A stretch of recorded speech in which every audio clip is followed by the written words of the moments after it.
Paramashivoham. Om Nithyananda Paramashivoham. Om Nithyananda Paramashivoham. Om Nithyananda Paramashivoham. Om Nithyananda Paramashivoham. Om Nithyananda Paramashivoham. Om Nithyananda Paramashivoham. Om Nithyananda Paramashivoham.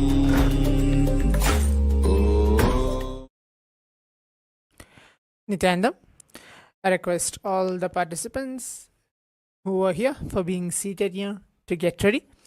As in a few months, we're going to begin with the power manifestation session.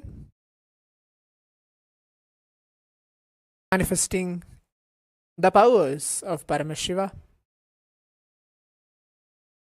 Please get ready. Please bring your eye bands, pen and paper, and please be seated. Make sure you're keeping your cameras turned on. As we're entering to today's day 9th of the Paramashivoham season 4, blessed by Swamiji himself, we're going to be manifesting the power of third eye awakening, the first power. And throughout the day, there'll be many different powerful cognition sessions and different power manifestation sessions for us all to receive Swamiji in today's Bhava Samadhi Darshan, which is a Sadhanrita Murti. Let us get ready for that, as we're going to begin with the power manifestation shortly.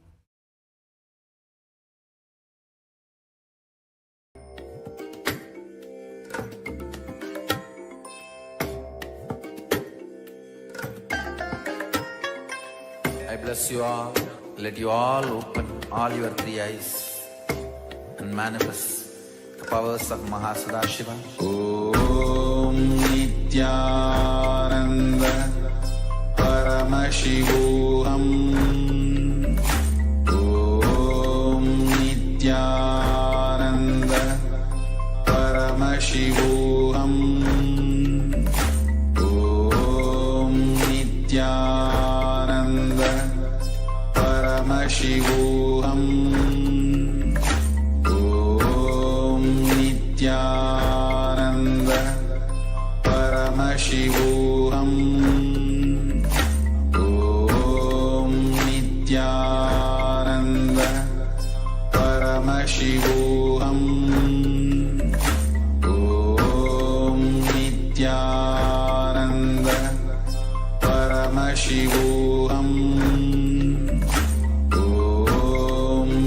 Nithyananda Paramashivoham. Om Nithyananda Paramashivoham. Om Nithyananda Paramashivoham. Om Nithyananda Paramashivoham. Om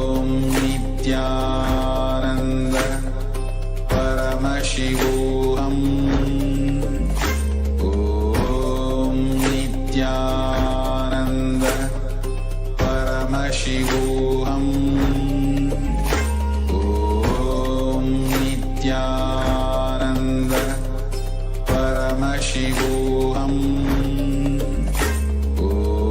Om Nithyananda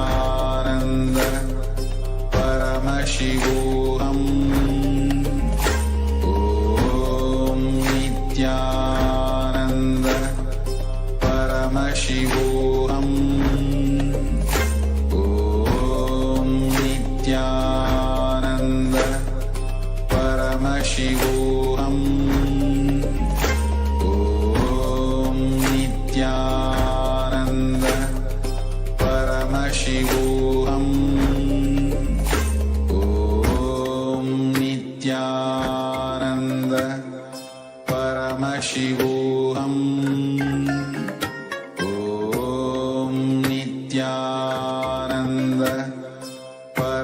Paramashivoham. Om Nithyananda. Nithyananda.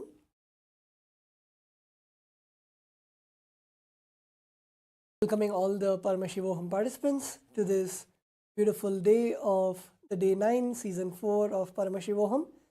And after this wonderful Dvitiya Vinyasa Krama, let's all get ready to settle down to begin the power manifestation session.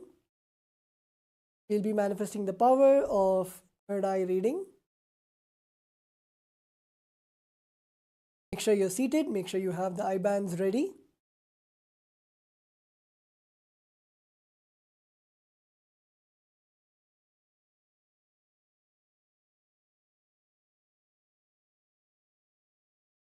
You can also have a piece of paper and a pen ready for you to write down whatever was manifested in your third eye.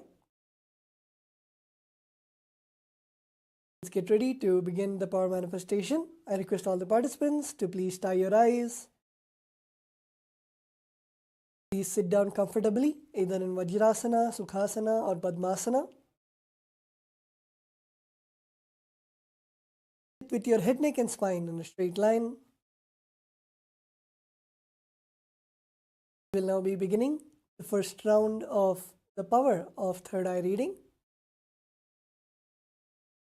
The picture will now be projected to all of you. Intensely visualize Swamiji in your third eye. And the Mahavakya, Om Nithyananda Paramashivoham. And request Swamiji for revealing whatever is shown to you. Let's now begin the manifestation.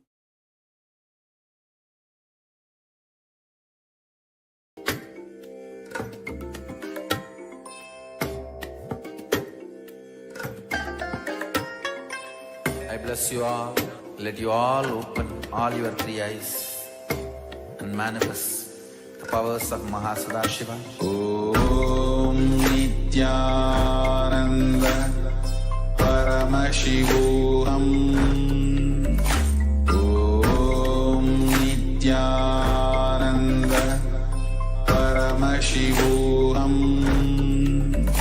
Om Nithyananda Paramashivoham. Om Nithyananda Paramashivoham. Nithyananda Paramashivoham. Om Nithyananda Paramashivoham. Om Nithyananda Paramashivoham. Om Nithyananda Paramashivoham. Om Nithyananda Paramashivoham. Om Nithyananda Paramashivoham. Om Nithyananda Paramashivoham. Nithyananda Paramashivoham. Om Nithyananda Paramashivoham.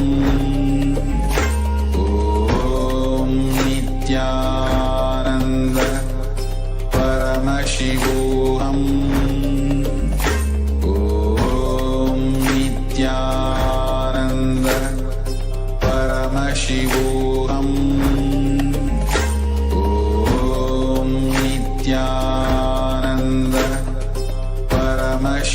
Paramashivoham. Om Nithyananda Paramashivoham. Om Nithyananda Paramashivoham. Om Nithyananda Paramashivoham. Om Nithyananda Paramashivoham.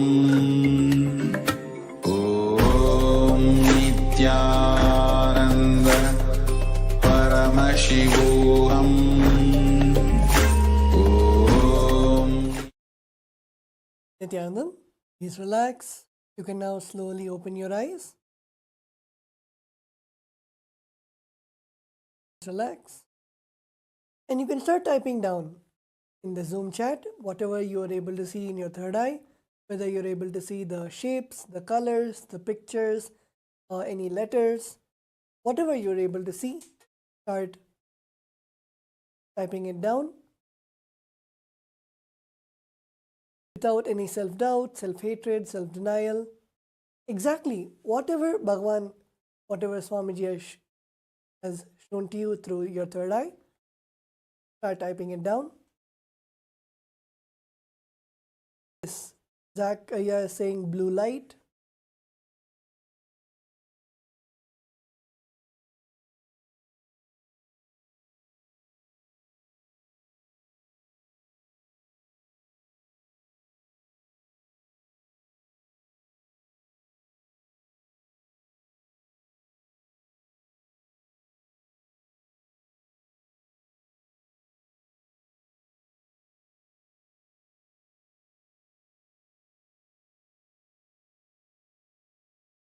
Yes, Akashaya is saying first I saw bright yellow and red leaf shapes.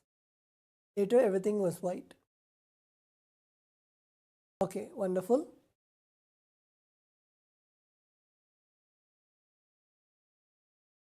Okay, wonderful. So we will now be projecting what was shown to all of you. You can see, so it's a picture of a tiger.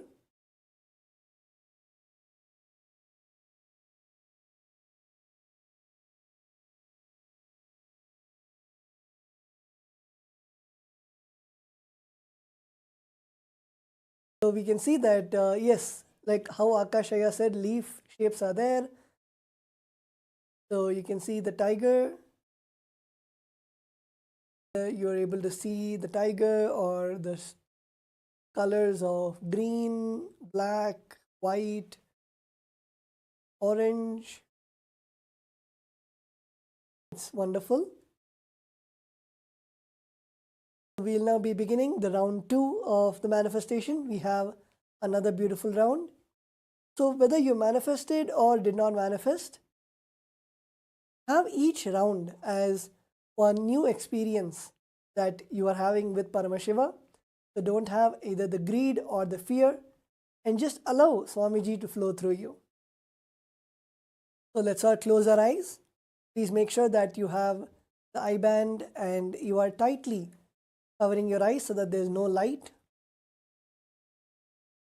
Sit straight with your head, neck and spine in a straight line.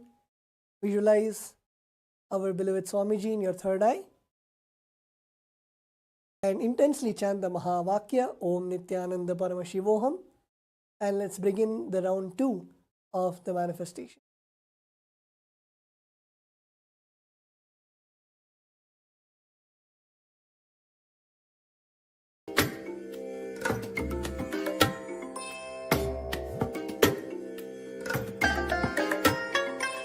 I bless you all. Let you all open all your 3 eyes and manifest the powers of Sadashiva. Om Nithyananda Paramashivoham. Om Nithyananda Paramashivoham. Om Nithyananda Paramashivoham.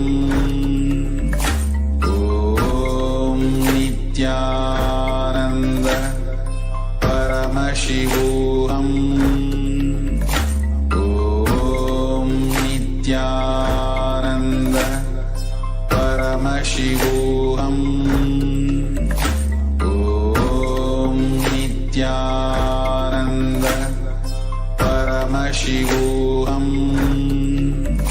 Om Nithyananda Paramashivoham. Om Nithyananda Paramashivoham.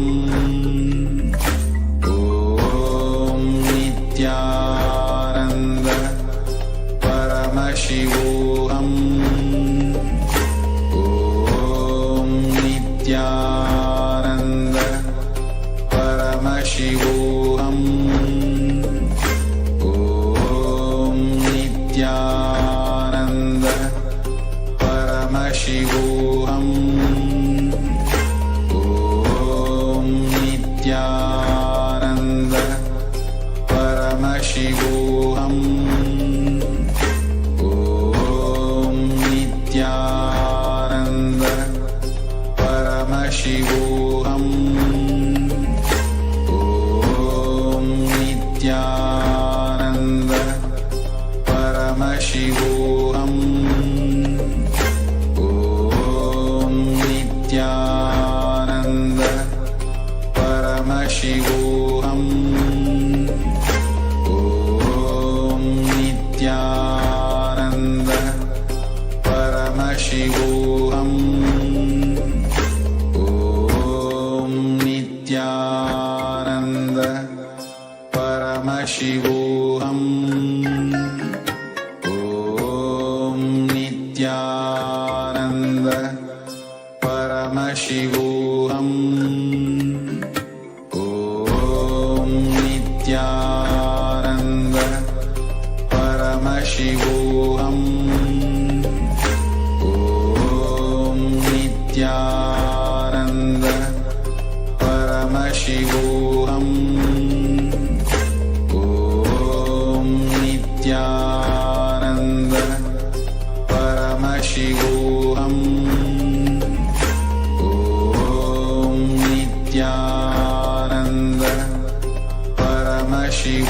Paramashivoham. Om Nithyananda Paramashivoham. Om Nithyananda Paramashivoham. Om Nithyananda Paramashivoham. Om Nithyananda Paramashivoham. Om Nithyananda Paramashivoham. Om Nithyananda Paramashivoham. Om Nithyananda Paramashivoham. Om Nithyanandam. Please relax, and you can now open your eyes. Start typing down what was revealed to you in your third eye, whatever Swamiji showed you, whether it is colors or shapes or pictures or numbers or letters, whatever you are able to see. Try typing it down in the Zoom chat. And just in a few moments, we will then be revealing to you what was shown to you in your third eye. So let's type what we were able to see to our third eye.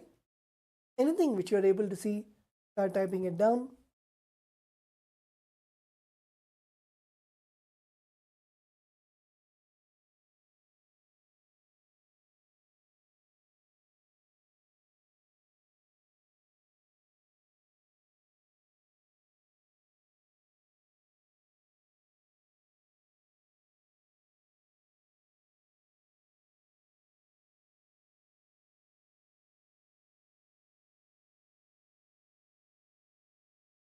Okay, so we'll now be projecting to all of you the picture that was shown to everyone. So as you can see, it's a picture of a peacock. You can see the peacock, its feathers, the different colors like blue, green.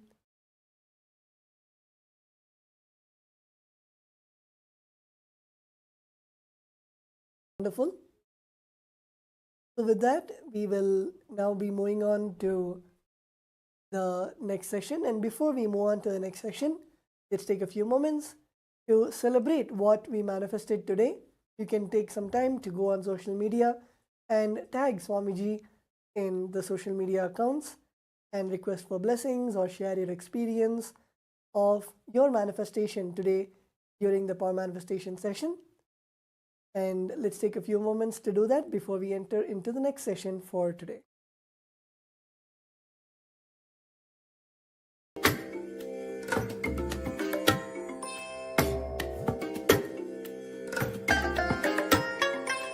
I bless you all. Let you all open all your three eyes and manifest the powers of Sadashiva. Om Nithyananda Paramashivoham. Om Nithyananda Paramashivoham. Om Nithyananda Paramashivoham. Om Nithyananda Paramashivoham. Om Nithyananda Paramashivoham. Om Nithyananda Paramashivoham. Om Nithyananda Paramashivoham. Om Nithyananda Paramashivoham. Om Nithyananda Paramashivoham.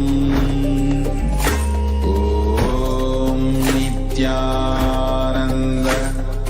Paramashivoham. Om Nithyananda Paramashivoham.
नित्यानन्दं परमसुखदं केवलं ज्ञानमूर्तिं द्वन्द्वातीतं गगनसदृशं तत्त्वमस्याधिलक्ष्यम् एकं नित्यं विमलमचलं सर्वदी साक्षिभूतं भावातीतं त्रिगुणरहितं सद्गुरुं तं Namami. Nithyanandam, Nithyanandam, everyone. We welcome all the participants, every one of you, for this very, very special day today. Today, the whole day is all about harnessing the power of feeling connection, harnessing the power of experiencing feeling connection with ultimate, the Parama Advaita Anubhuti. So, we welcome every one of you for your day 11 of Paramashivoham.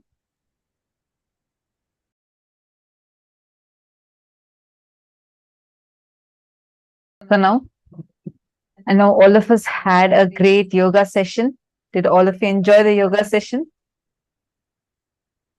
And how was the power manifestation? Wonderful. Yesterday, we all had such an amazing revelation from Swamiji.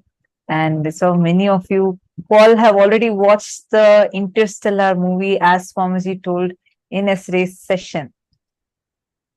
If you have not yet watched it, make sure to go watch it before today's session starts. Means today's Swamiji's darshan starts. All right. Let us now enter into what exactly are we going to be learning today. In today's program, you're going to be learning some of the very powerful cognitions, like the right attitude for prayer, and what is the Sadashiva Rahasya, the secrets, the cosmic secrets of how to have feeling connection, and what does real surrender mean? What is Bhakti, the ultimate ecstasy? It is going to be a real juicy day for us, because literally, I mean, you don't need to do any effort from your side. Just listening to today's sessions will raise you to such intense bliss. You'll see it as an experience, you'll experience it, and you will manifest the powers also out of this bliss. So let's all get started with our very first session of the day, where you're going to learn about experiencing Samadhi. And today, please make sure you're continuously interacting with us, sharing what your clicks are, what you're learning with us. And most importantly, if you have questions, please feel free to ask us and let us learn, have these breakthroughs together. We will now enter into the first session.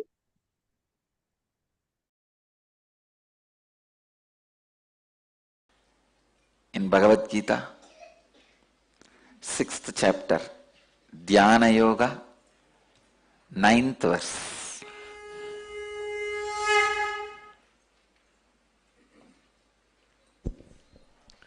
सुहृन्मित्रार्युदासीना मध्यस्तद्वेष्य बन्धुषु साधुष्वपि च पापेषु समबुद्धिर्विशिष्यते. Suhurunmitraryudasena madhyastadveshya bandhushu satushvapi cha papeshu samabuddhir visishyate. Wow.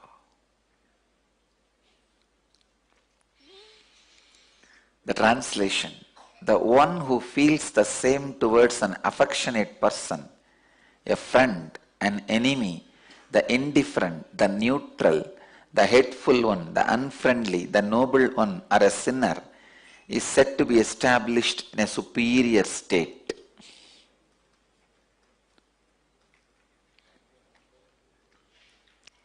Understand these few basic sacred secrets. Meditation is not an action, it is a lifestyle. That is why in the chapter on meditation, Bhagavān is talking about all these things. You can never start meditating, you can only become meditative. Understand? There is a vast difference between starting the meditation or becoming meditative. Meditation is not a anacin, metazin, antidepressant. No. Meditation is not anacin, metazin, antidepressant.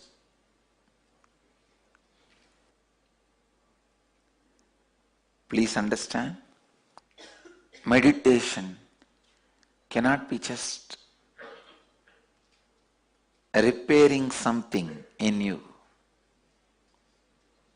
It has to completely transform you. Everybody has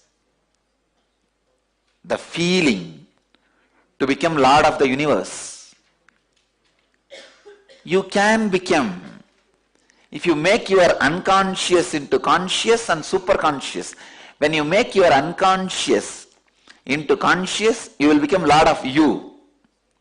When you raise that to the superconscious, you will become Lord of whatever is in your space. More than the word Lord, you will be in tune with the whole. This is the right way of becoming Lord of the universe. But instead, you try to become a power center through political power. I tell you,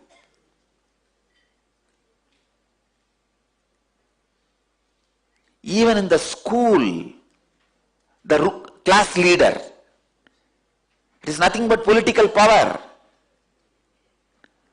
Why even in the school we can't survive without a leader? Why should somebody aspire to be a class leader? First time I resisted this political structure is when I was appointed as a class leader. When I was in the 7th standard, I still remember. The teacher, she was a Jain family teacher. Used to be a little tall. So usually that is the standard. The tall last row guys, they will be only made as leader. There is no other standard. One day she caught me. Unfortunately that day I went to school. Usually I don't go. Somehow I went to the school, maybe first day of the school, like that. Those auspicious days I don't miss. She caught hold of me and she said, "You are the teacher, you are the leader of the class." I said, "What do you mean leader? I don't even come to the class regularly." She said, "That is why I am making you leader. If you are a leader, you have to come and regularly take the attendance. And you have to keep the class under the control." And I said, "Nothing doing. Leaders are the greatest followers. They lose their freedom." So I told my teacher, "No, I will not be a leader." She insisted. Then we got into the argument. I said, leaders are the people who are not able to lead themselves, so they go on trying to satisfy that unable to control themselves by controlling others. When you are not able to lead you, that unfulfillment you try to fulfill by leading others or trying to lead others. Leading others is the ultimate hypocrisy. He also knows he is not going to listen to you. He will topple you down the moment he gets the chance. What is leadership? Group of followers waiting to topple down one person. That one person is called leader. The unconsciousness, when it is not able to express through the proper channel and it finds shortcut to fulfill its ambition, it is called power structure. When the subconsciousness is not able to fulfill its purpose, the perversion it creates is greed structure. Let me explain this subconsciousness. What is subconsciousness? Subconsciousness is nothing but the space where you dump your unfulfilled but imagined, visualized fantasies. For example, if you are fasting by suppressing your desires for food, in 3 days you will see in the dream you are feasting. The suppression creates subconsciousness. Understand, the things you imagined, visualized, could not achieve but suppressing it, that is subconsciousness. That when it is not able to fulfill itself, it comes out of you as a greed perversion. What is the way for the subconscious to release itself properly? Right amount of sleeping and dreaming. I tell you, if you have the right quality and quantity of sleep and dreaming, you will not suffer with greed-based structure. You will not be running behind money which is not required for you. That is why all the civilizations which are suffering with greed suffers with sleeplessness. All the civilizations which suffers with the subconscious greed suffers with sleeplessness. I tell you, healthy sleep and dream, you will be free from greed-based structure. Understand? I am going to the roots of the human suffering. Greed-based system, the money-based lifestyle is rooted on your subconsciousness. A good sleep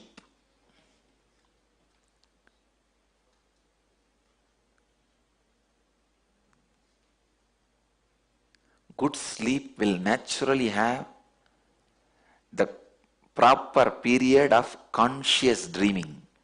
When I say conscious dreaming, even in the dream you will have a certain amount of self-awareness, and you will be able to even move some things in your dream. You yourself will know you are dreaming, and you can alter the things in the dream. That is what I call conscious dreaming. If you are having conscious dreams, please understand your subconscious is very thin layer. You don't need to worry at all about your subconsciousness. There are no much suppressions. The suppressed desires form subconsciousness. It can either express itself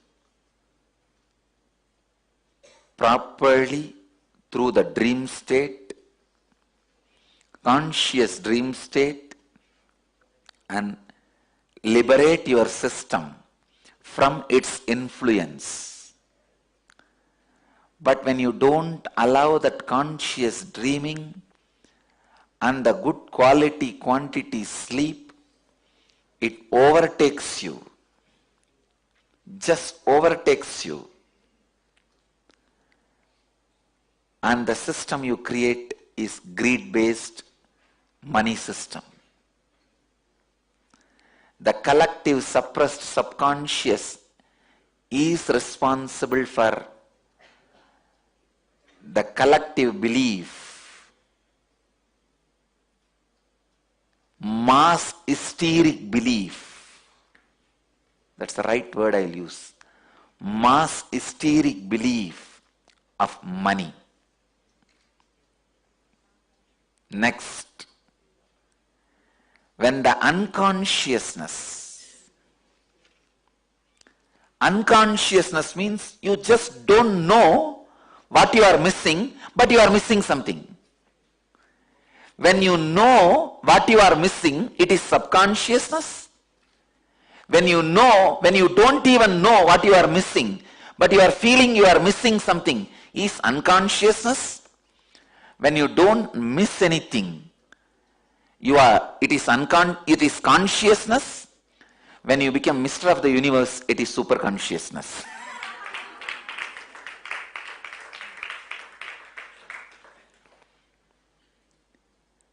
When you know you are missing something, and missing is subconsciousness. Please understand. When you don't know you are missing something, but you feel you are missing something. You don't know what you are missing, but you feel the emptiness, you are missing something. That is unconsciousness. When you don't miss anything, complete with yourself, it is consciousness.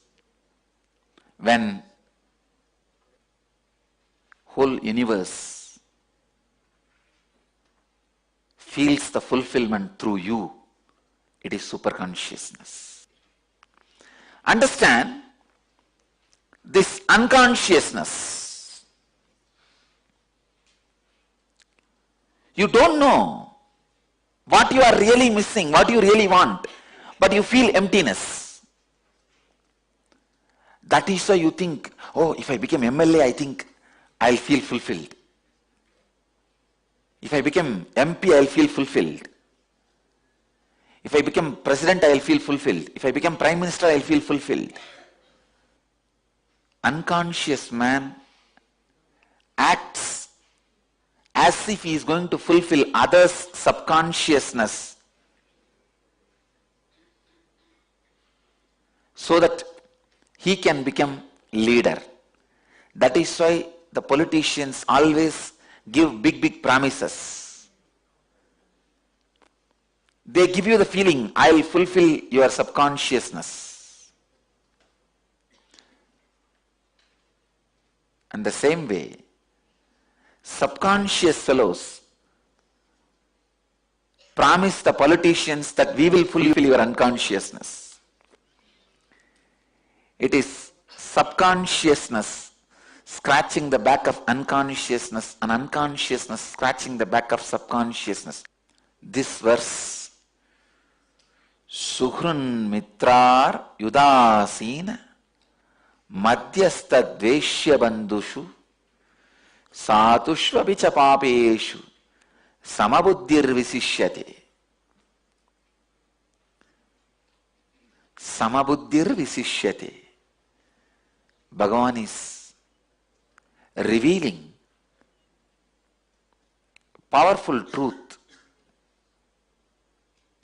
to all of us to be in samabuddhi, equal mind, same towards affectionate person, a friend, an enemy, the indifferent, the neutral, the hateful, the unfriendly, the noble one, or the sinner. Means realizing the futility of the power structure. It is power structure which classifies somebody as a right, wrong,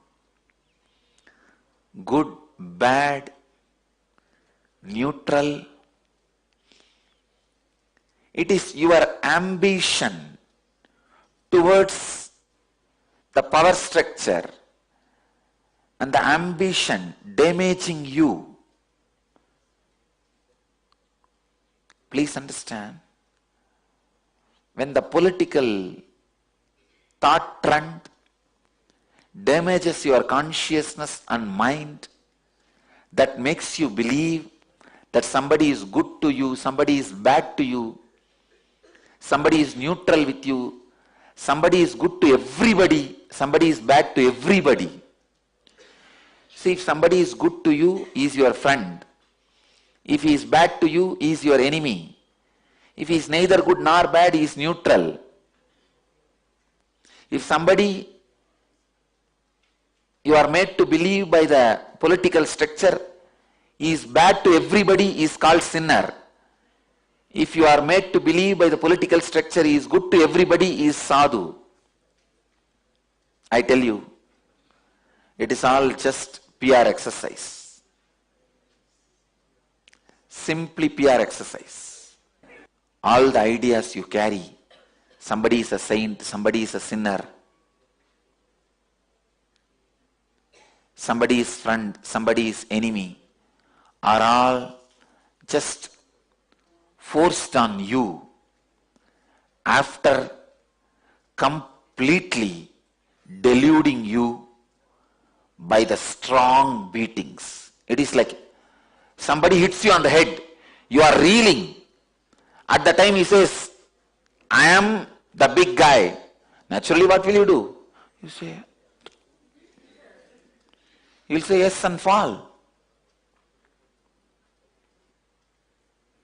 First, the political system is used to hit you when you are reeling, when your head is reeling.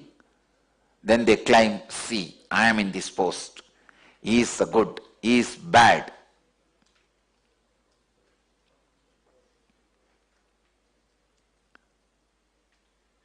It is time we bring a human civilization where the money-based thought trend and political thought trend does not become part of our life. It just stands as a utility. Let the shoes be left in shoe stand. Umbrella be left in umbrella stand. Let them not come to the bedroom. Let the influence over the citizens by the political system be reduced.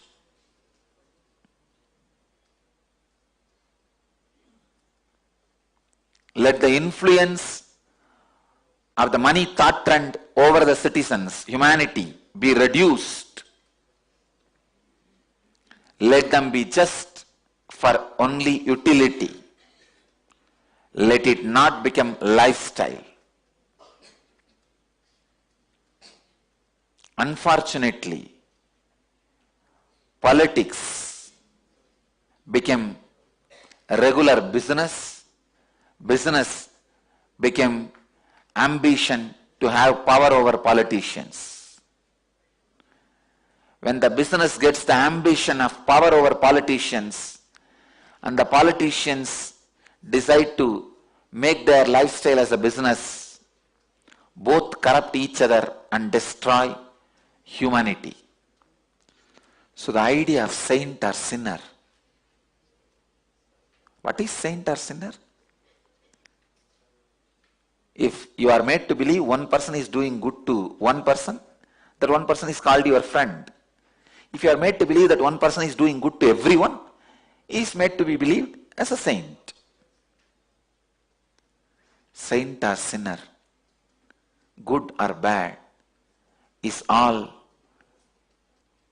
the ideas your consciousness perceived when you are beaten by the political power-based thought trends. As a child, you are beaten. In the young age, we all learnt who is MLA, who is MP, what is Rajya Sabha, what is Lok Sabha, what is Prime Minister, what is President. Young age, we learnt the economy. 1 plus 1 is 2, 2 plus 2 is 4. What is interest? What is compound interest? How the investment should be done?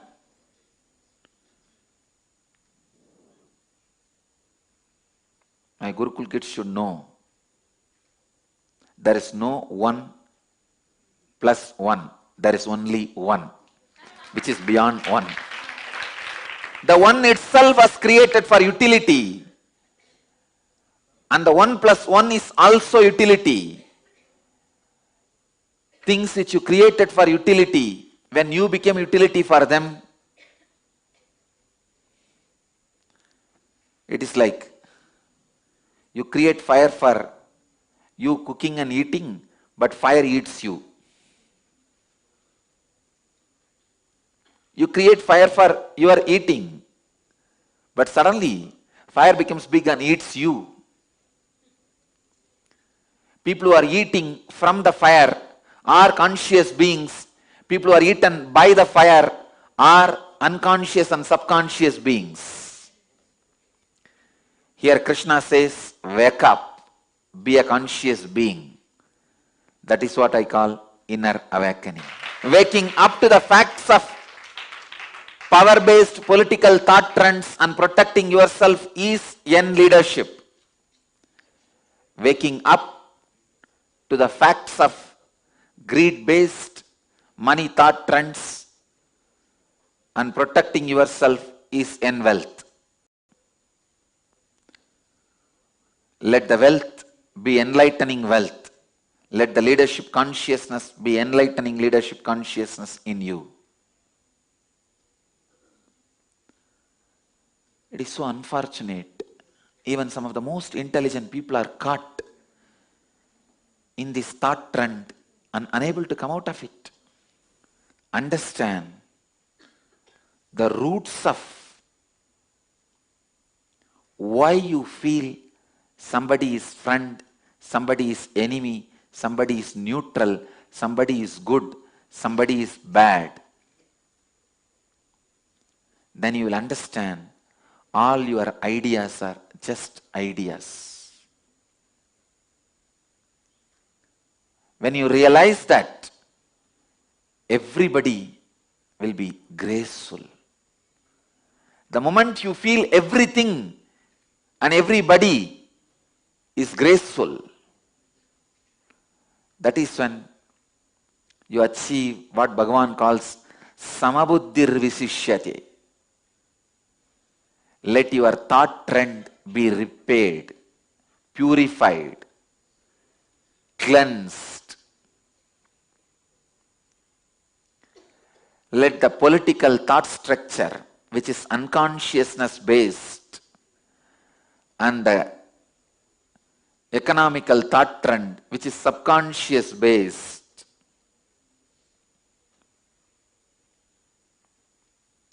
not hit at your consciousness. Let that not form your lifestyle, thought trend. Let that not create your major decisions. Let that create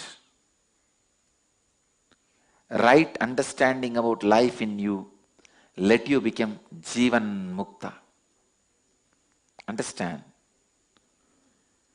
If you understand how the collective unconscious thought trend damages you, collective subconscious thought trend damages you, and if you protect yourself consciously from those damages and live a whole life, you are Jivan Mukta. Even if you compromise with the power-based thought trend and money-based thought trend, let you do after understanding the insider secrets of both systems. Then you will not be taken away by it. You will protect yourself. You know where to keep the fire, how to cook, and how much heat food can go inside, and how when it is dangerous, and you will be intelligent to play the game. At the most, maybe rarely as an exemption, accidents may happen, you will die. But as a life, you may protect yourself. But when you don't even know the political thought trends are from unconscious and money-based thought trends are from subconscious, you give them sacredness. You associate sanctity to both. When you associate Even if you associate legitimacy to both of them, you are wrong. If you associate sacredness to both of them, you are worshipping devil, thinking it's God. Internally, do not give legitimacy to the money-based and power-based thought trends. Fear-based and greed-based thought trends. Let it not be legitimized.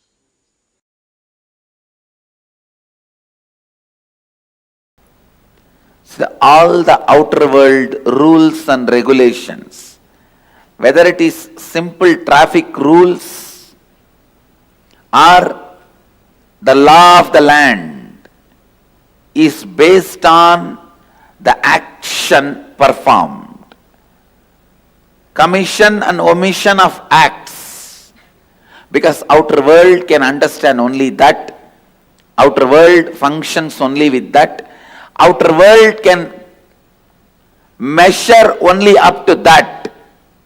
In search of stability and surety, possibility is forgotten. Listen. Yes, outer world can grasp only that. Whether you walk in the left side or right side, you should walk or not in the left side or right side. It can only go to that extent. Outer world can understand only that extent is not wrong, but they try to become fanatically declaring only that much exists is something seriously wrong.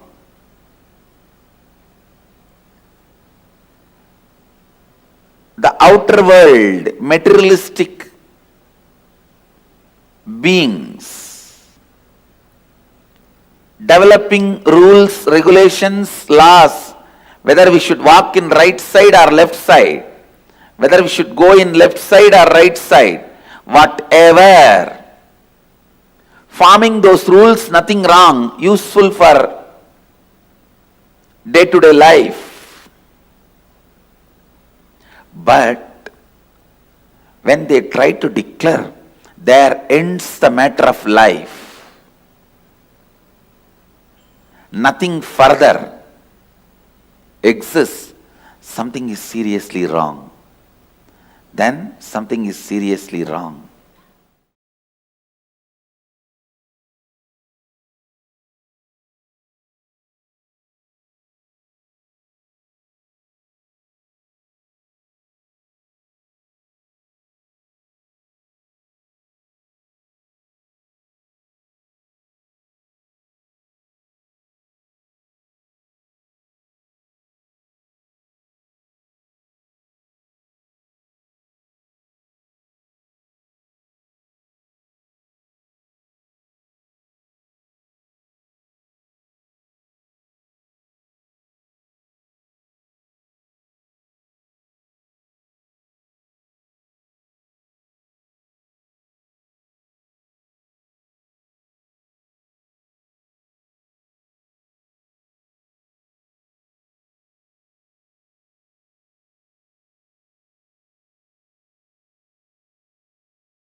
Nithyananda.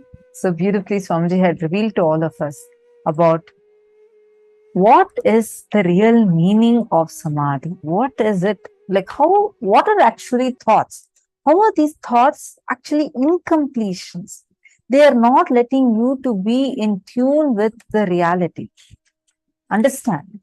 Suppressed desires form the subconsciousness layer, greed-based system, money-based lifestyle, and greed-based, the system that we are driven with, is rooted in subconsciousness.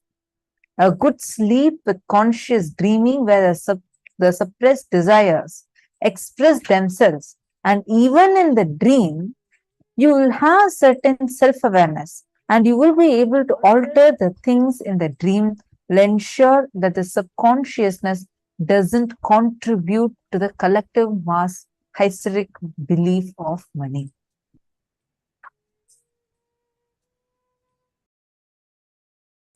Understand this carefully. Unconsciousness is you don't know what you're really missing, what you really want, but you feel emptiness. How many of us see that?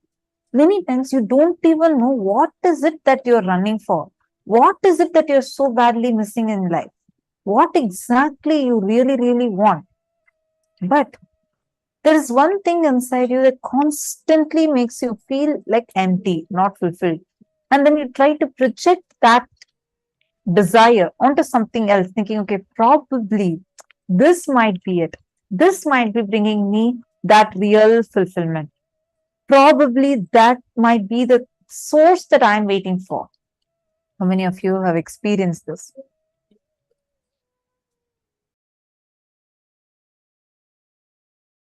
That is because it is rooted in unconsciousness. That is why you think, oh, if I become president, I'll feel fulfilled. An unconscious man acts as if he's going to fulfill others' subconsciousness, others' suppressed desires. This is the attitude and ambition towards the power structure. That is why the politicians always give big promises. They give you the feeling, I am going to fulfill your subconsciousness. That's so beautifully Swamiji explained to us in the section, right?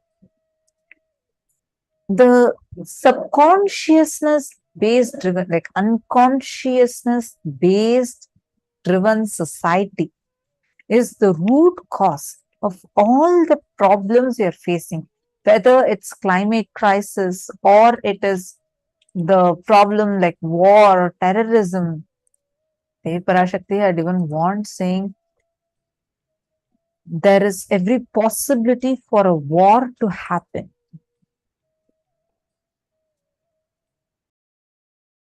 Like the third, not possibilities, Parashakti warned, Devi Parashakti warned through Swamiji in 2021, 2 years back, saying that within 3 years, the third world war is going to happen, starting from Israel and Palestine. And now really a war has been declared. We can see how each time. See, whenever we are in the space of Samadhi, right? When we experience that space of oneness, whatever you call it, your unconsciousness becomes lesser, your consciousness in frequency increases. Swamiji tells that the collective unconsciousness is the root of human beings' suffering. Unconsciousness means you don't know what you are really missing, what you really want, but you feel like that emptiness in you. Correct? Now, Swamiji gives a very, very powerful way through which you can experience this truth manifesting in you. If it is time, we bring human civilization to where the money-based thought trends and political thought trends does not become part of our life, and it just stands as a utility and it does not become life. Swamiji tells, the moment your money, which is supposed to be your medium, becomes your goal, you have lost the purpose of your life. The moment you start giving your priority to, if you make money as the goal of your life, you start losing the essence of what is life. And listen very carefully.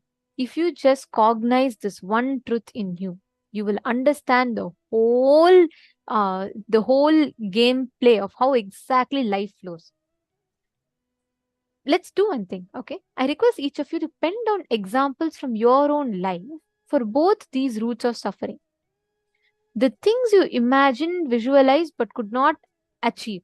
Example, I wanted to become a model, but I landed up becoming a house.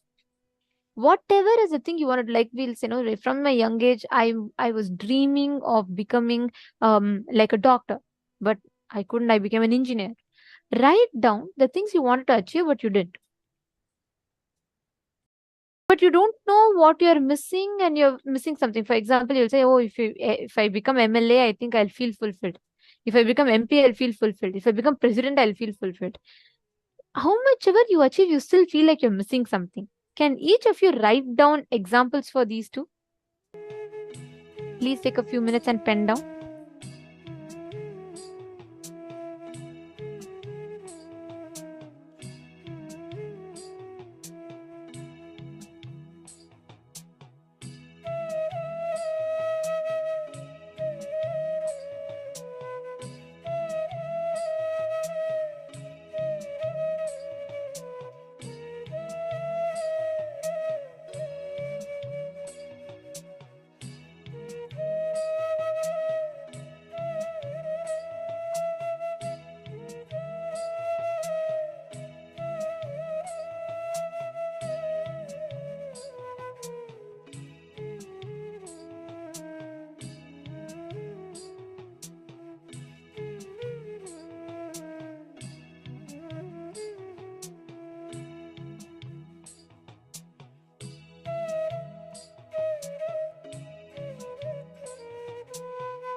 Please relax. Hope all of you have written down. Okay. Now, to live these principles, today all that we're learning about is feeling connection, how you can harness this immense or like this conscious resource that is continuously available to you, how you can harness that and how you can manifest that as reality. Now, today we're going to be addressing the different aspects, the different perspectives of how you can manifest the ultimate power, the power of feeling connection in you. And every time you cognize a truth, right? Every time you understand a powerful cognition, Swamiji tells beautifully, every time you cognize a powerful cognition, that manifests as a power in you. When you understand the powerful cognition blossoms as a power in you. And that is the way to measure how much, what is the depth or the understandings that you have had about the powerful cognition. Every truth that Swamiji reveals, when you just cognize it, take one step deeper. When you put that base effort to cognize, you will start understanding in a completely different way how Swamiji explains the whole truth. There is no, whether you're manifesting or not manifesting, there is no situation that can be perceived that is wrong or right. Every situation could be wrong, every situation could be right. A small story. Once a drunk man is stopped by the police. Around midnight he stopped and police asked him, "Where are you going at this time of the night?" The man replied, "I'm going to attend a lecture on alcohol abuse and ill effects of alcohol on my health." The policeman is pleasantly surprised. He says, "Wow, really?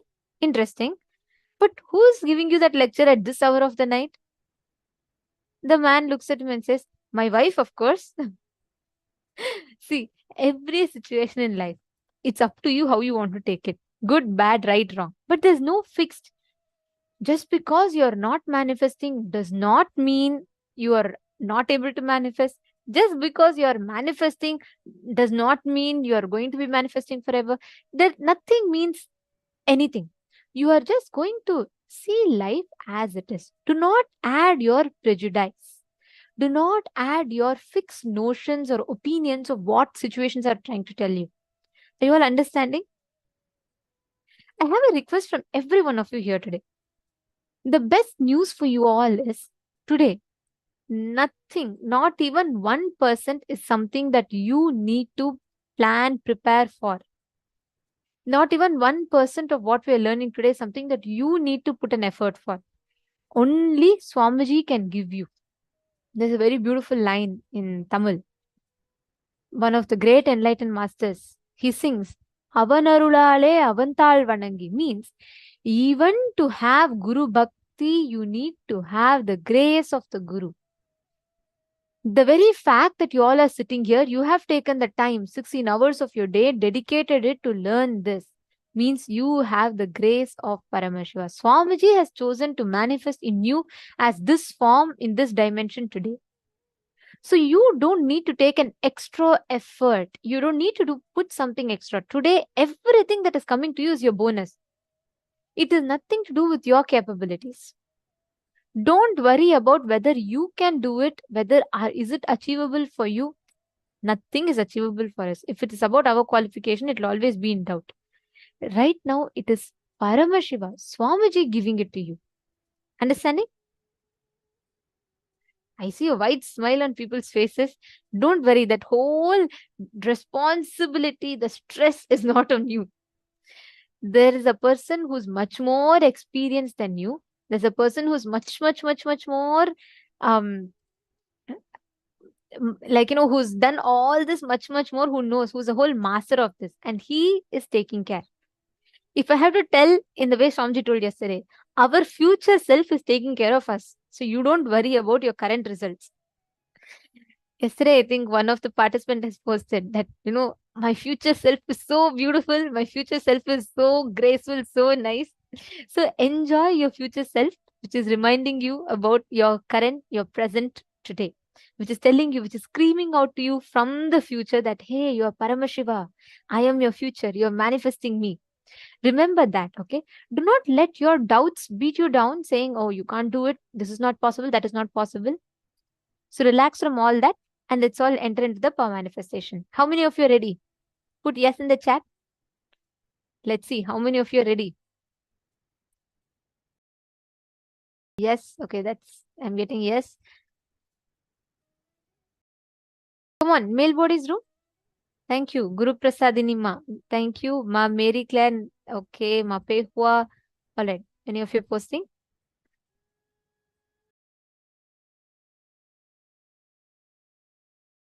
Ki Yan. Yes. Thank you, Aya. Thank you for posting. And Zach Medaya. Pavanaya. Come on. How about the male bodies room? Are you all ready? Are you all ready to manifest your future self?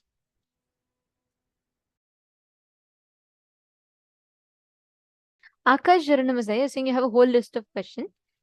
Please put the questions. We will answer all of them. Sometimes due to the time constraint, we are not able to take all the questions at once.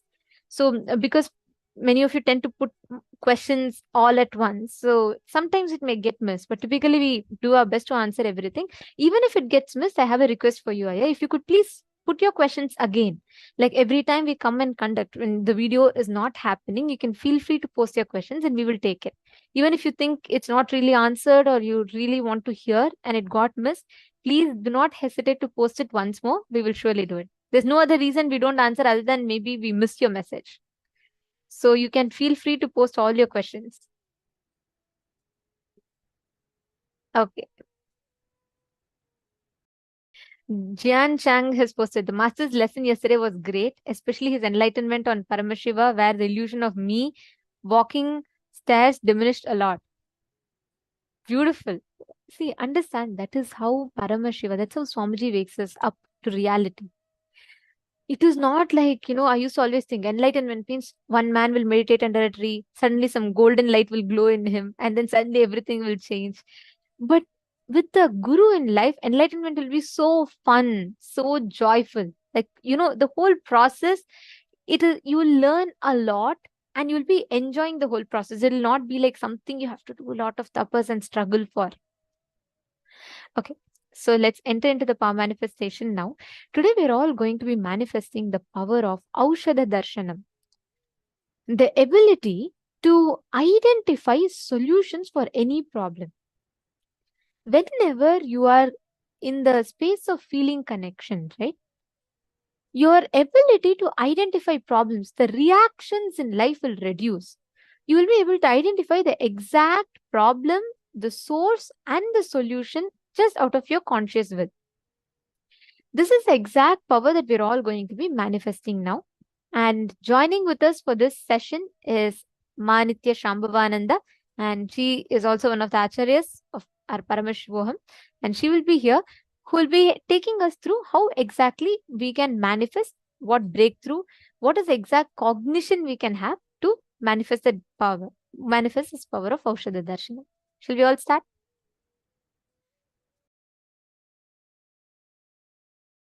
Perfect. Thank you, Pavanaya. Okay, let's all enter into the power manifestation session now.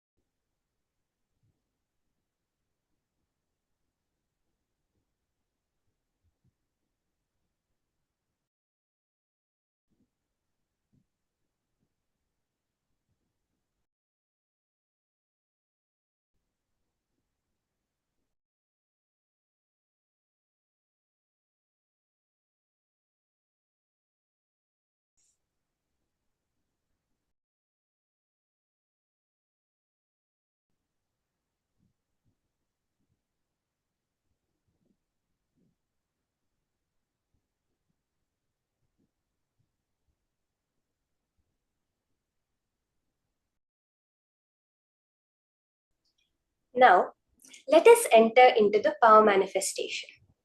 Today's power is Aushadha Darshanam, literally the power of being able to identify the medicine for any disease. If any problem comes in front of you, it could be a small thorn prick, something itching, up to even a fracture, you'll immediately be able to diagnose the right disease and the right medicine to treat that disease. This is the whole power we are manifesting now. You have to understand the most important thing. All the information is already available in the cosmos. As Swamiji said, he is the future version of us, meaning that our possibility exists to be omniscient, omnipotent, and omnipresent.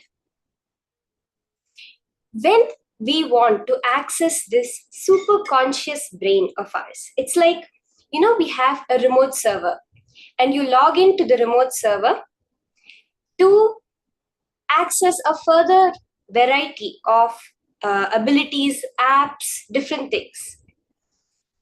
The same way, to access this superconscious server, it is necessary for us to log out of these fear and greed-based patterns. That is what the whole science of power manifestation is. You're no longer functioning based on your subconscious or unconscious fear or greed-based patterns. They will not give you the powers. It is going to be that Samadhi space where you are opening up yourself to the entire cosmos, such that that is the information available to you. Right now, all the information that we have opened up ourselves to, that we have collected from our environment, is based on the basic fear and greed. Going beyond this is how we get into power manifestation. Just sitting in Samadhi, the Nirvikalpa Samadhi, the awareness that you are Swamiji. You are not the limited identity you perceive yourself as, but you are much higher than that. Are we all ready to start this power of Aushadha Darshanam?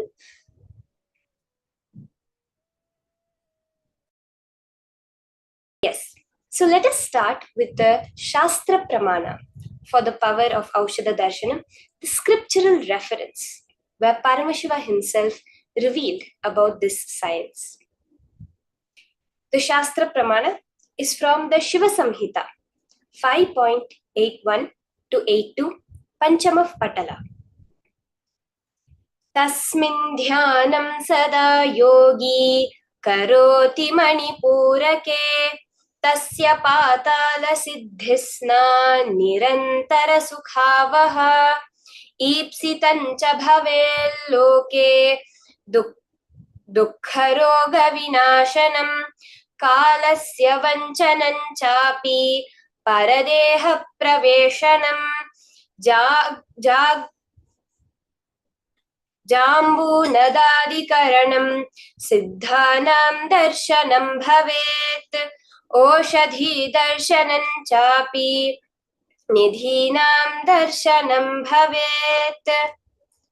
Bhagavān Paramashiva says, when the yogi contemplates on the Manipuraka chakra, he gets the power called Patala Siddhi, the giver of constant happiness.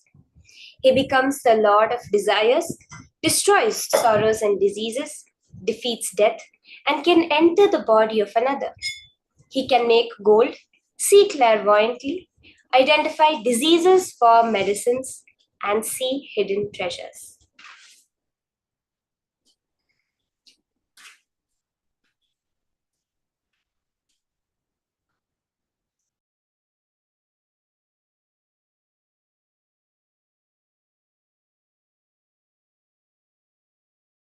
This exact science that our Shastras, Vedas and Agamas have revealed.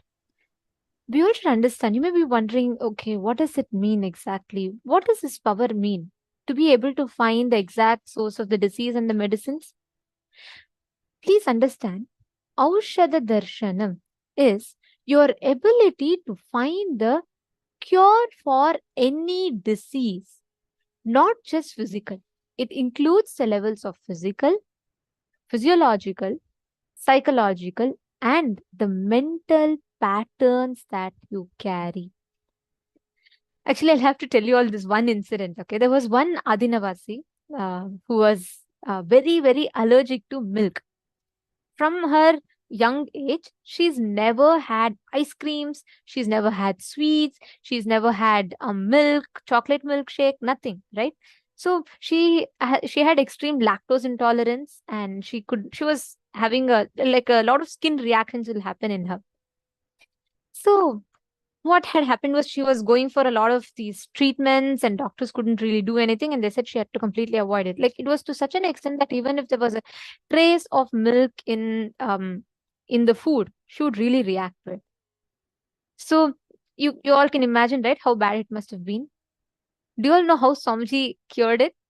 So what happened one day, Swamiji told all those who have allergies, okay, you all should bring the product that you have allergies for. You might be wondering, what? Listen to this. It's an amazing way that Swamiji gives his initiation. There's a very special initiation that happens in the program, in the physical inner awakening programs, where if someone has nut allergies, right, they will be bringing a bowl of almonds, some nuts that they're allergic to, and Swamiji will bless that nuts.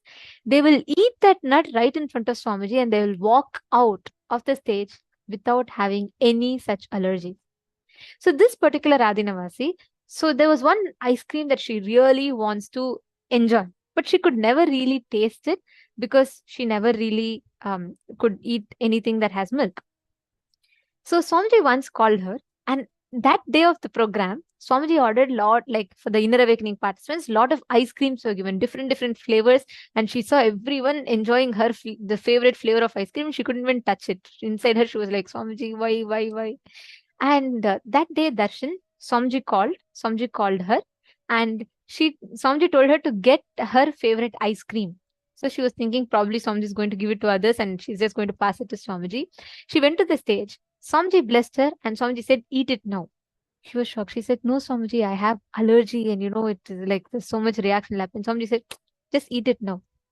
She had the ice cream, and from that moment on, she walked out of the stage eating 1, 2, 3, 4, 5 ice creams and no reaction in her whatsoever.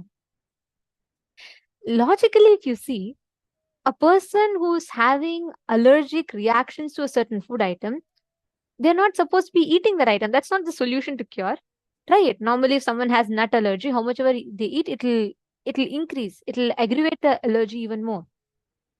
But here, the solution may not seem logical to you, but understand this is precisely the power of Aushadha Darshanam. Here, Swamiji is not just healing. Swamiji identifies the exact pattern. Swamiji had told for her that there was one pattern in young age where she felt she was not given enough when she liked it a lot.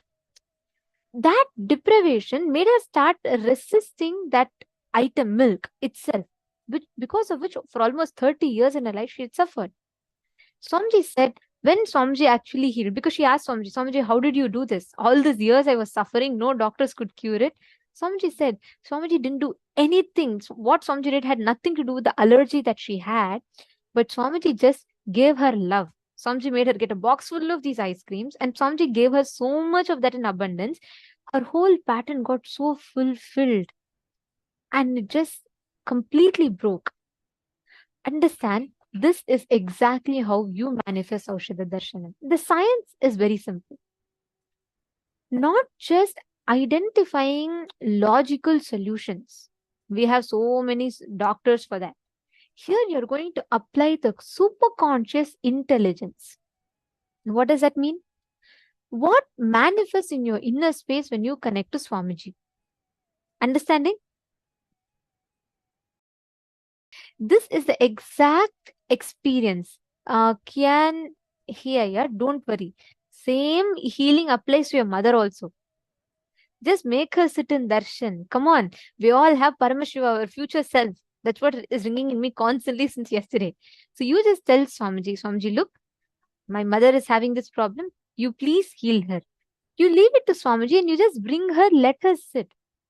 The problem is we need to take that one step where we bring them here, at least make them available so that, Swamiji can heal them. That's all. So you don't worry about the results. You don't worry about when it will happen. You relax. You bring your mother here, let her sit. Just sitting in Swamiji's breathing space will give her healing. And actually, Kian here, yeah, you're asking the right question in the right time, because the as per the program, right, we have a dedicated day where we will be focusing on addressing all the health issues, which is tomorrow.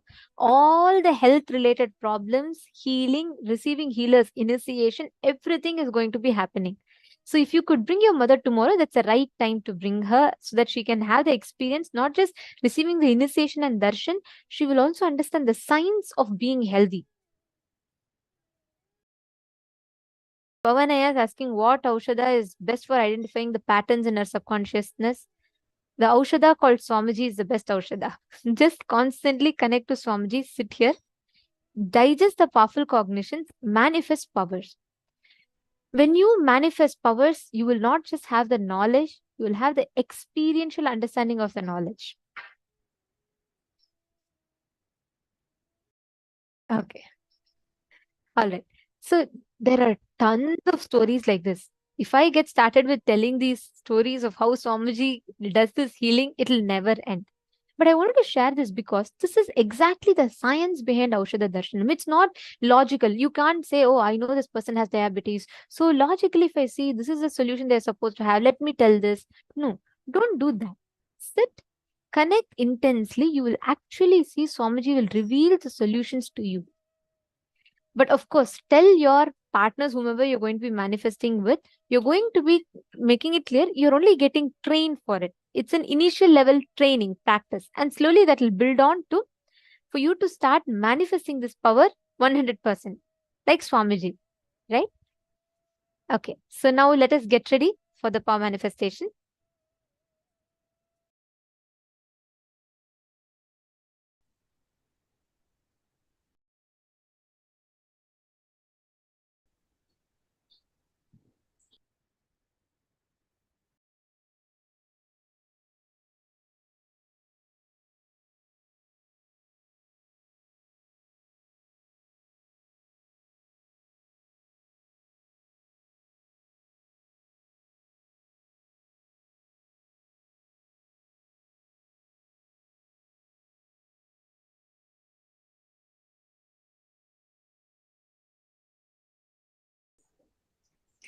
And actually, just now, as Ma Nithyananda was sharing, that same thing has happened. That's one of my own experiences. As a child, 4 or 5 years old, I had developed lactose intolerance.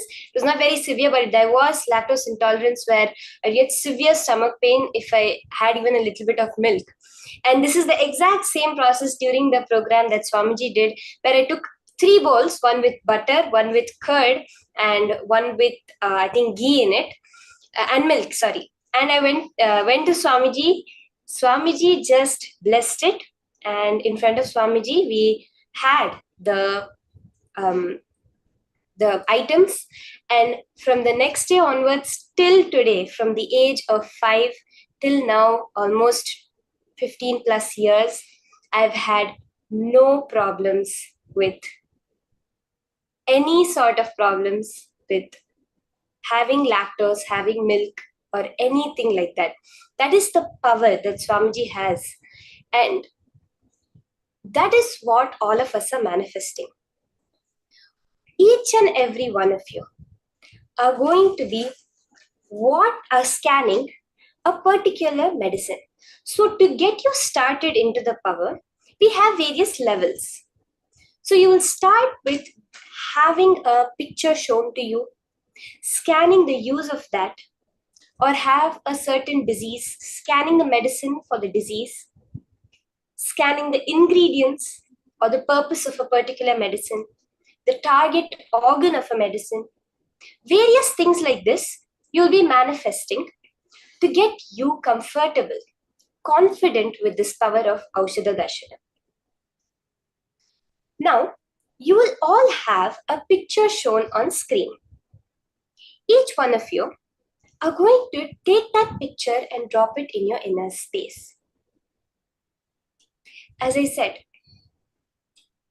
the information is available in the future self computer of you called Swamiji, that super conscious self of you. Tune into that. Let there not be any fear or greed patterns running you. Any fear comes up. Oh, will I be able to manifest? Will the manifestation happen for me? I'm not seeing anything. Surrender that to that super consciousness, Swamiji. If the thoughts come up, oh, I really wanted to manifest, I hope it manifests for me, it'll be really, really nice. These greed patterns also, surrender them to Swamiji. All you have to do is sit as Swamiji. He is doing the job.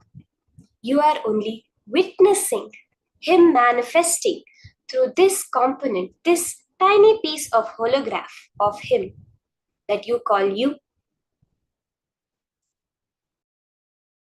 So sit straight, close your eyes, chant the Mahavakya, Om Nithyananda Paramashivoham intensely.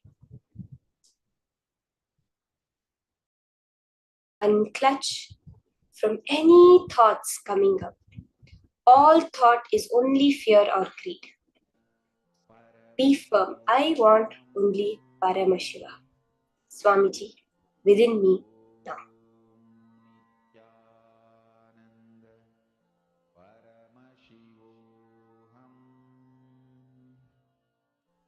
As you are scanning, just put in the chat. You can just type it in the chat and post whatever Paramashiva is revealing to you.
connect intensely to Swamiji.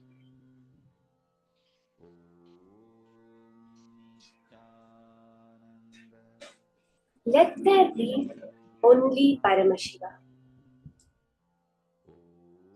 Whatever Paramashiva is revealing to you, whatever Swamiji is showing to you, just write it down, type it down and post in your Zoom. When you post it, put as much detail as Swamiji is showing you. Show whatever you can, like if you're seeing colors, if you're having some smells, some visualizations, whatever it is, exactly like that, type it down and send it, post it.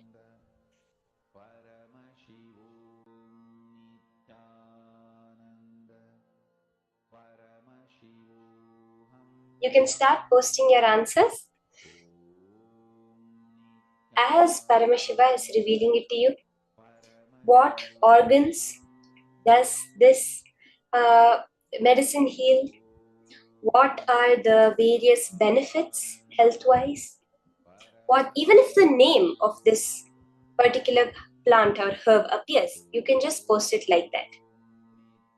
There is, in as much detail, as Swamiji said, Paramashiva lies in details.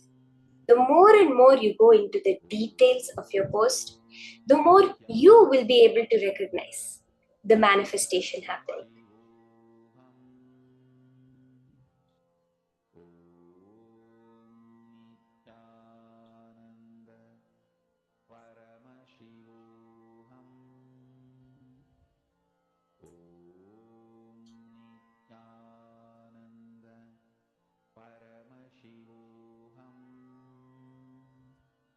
Okay, let's now see the answer.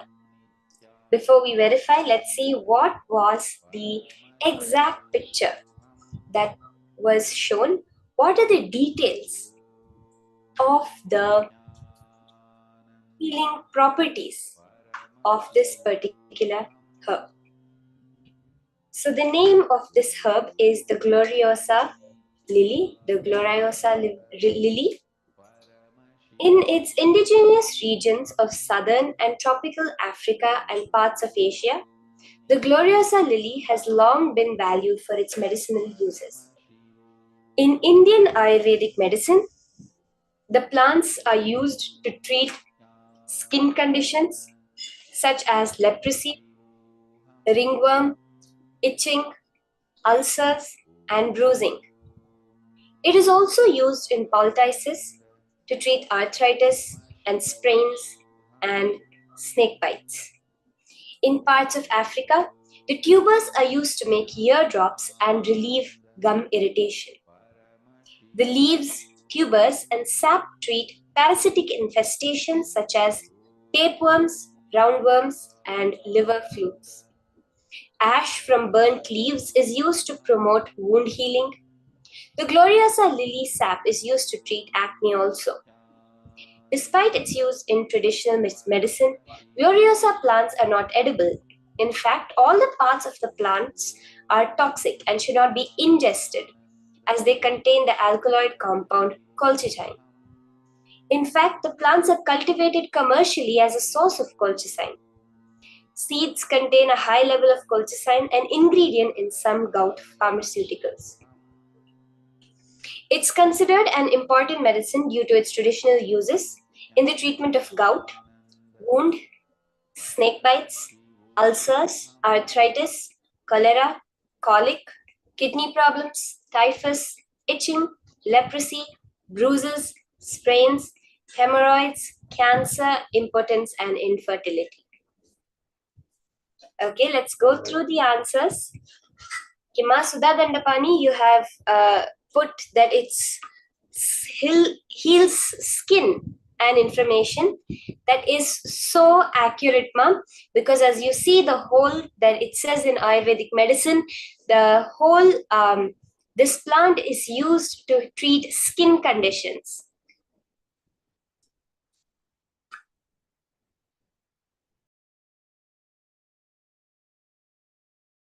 Okay, Ma Donna has posted, It's poisonous. Ma, that is so accurate, Ma. The whole plant is actually toxic. Wow. And it can treat skin problems. You've put both so exactly, Ma. So exactly.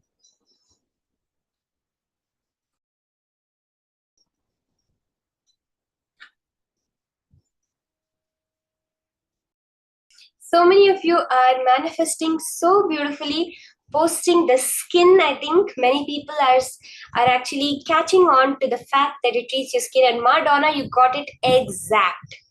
You actually saw that the plant was toxic, poisonous, and that it treats skin conditions.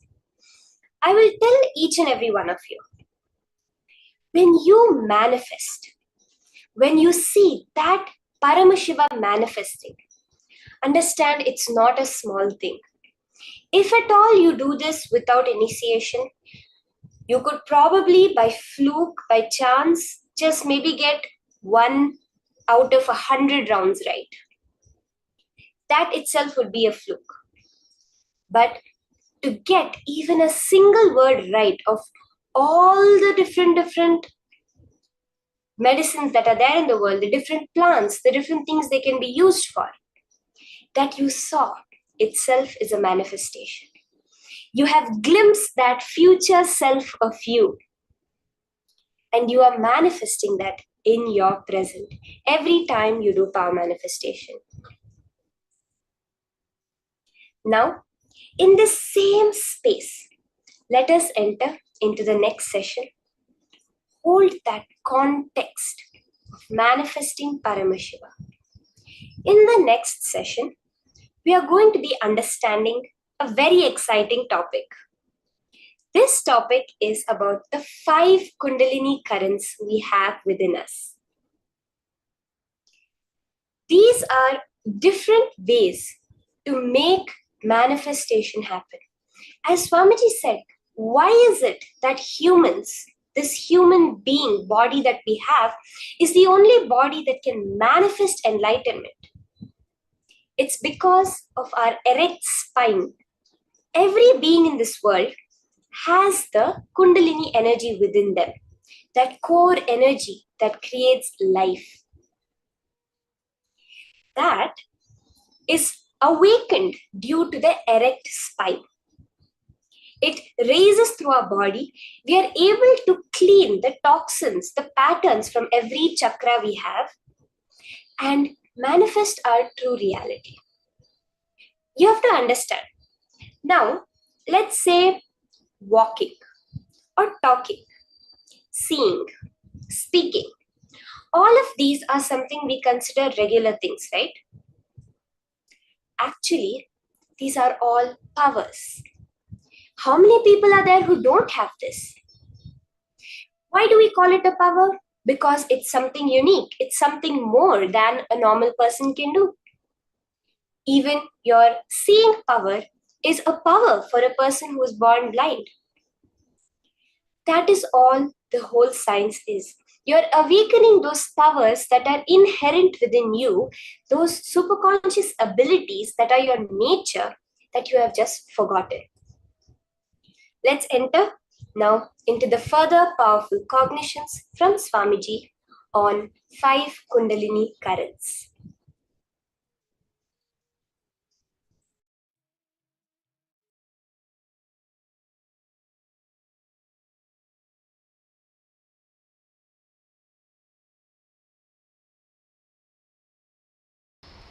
Listen carefully. Whatever intention you have that you want to become, that is you. Other than that,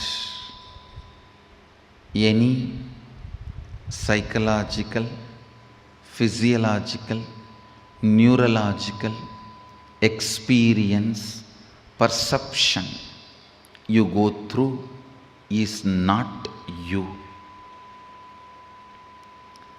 If you feel depressed about your body and your mind and about yourself, or if you feel excited elated about your body, your mind, and about you. Whether depression or excitement, nothing is you. Nothing is you. When Arunagiri Yogeshwara shared these words with me, the way it entered into my system, the way it became part of my cognition, the way it became part of my reality, from that day, never physiological, psychological, neurological ups and downs can bind me in any way. Listen to this truth and contemplate on it. I'll support you to experience that as reality. I still remember you are sitting in this very posture, Sukhasana, having hand on my shoulder, and said the exact words uttered in Tamil, மெயின் நினைவாலோ உயிர் நினைவாலோ மூளையாலோ உணர்பவை உள்ளது அல்ல.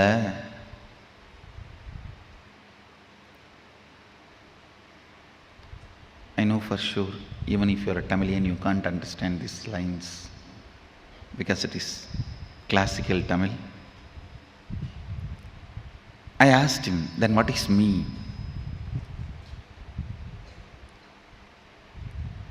He put the next question, what do you want to become? Small boy, I just stretched my chest in a wide way, put both my hands on the hip and said, Sadashiva.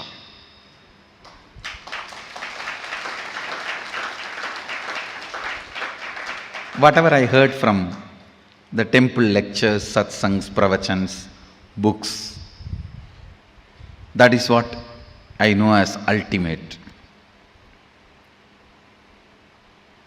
So I put both my hands on the hip and said, looking into his both eyes, said, Sadashiva. And already his hand was on my shoulder.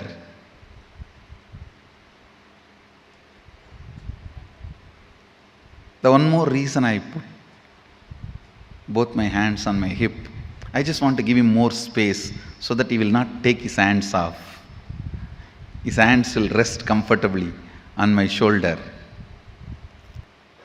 I was so much in love with him, I will not miss a single chance to have his touch. Whether he touches me or I get a chance to touch him. Already his hand was on my shoulder. He said, you are that.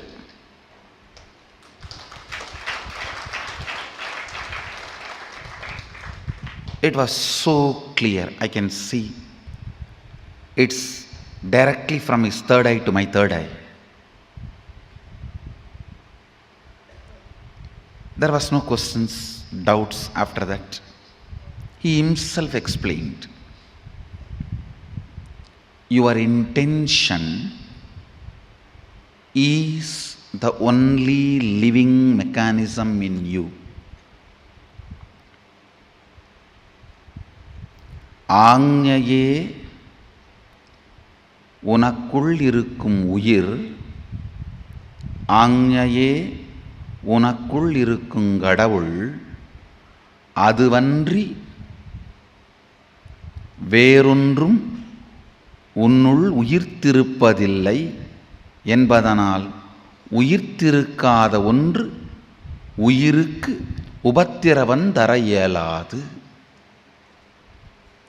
Means your intention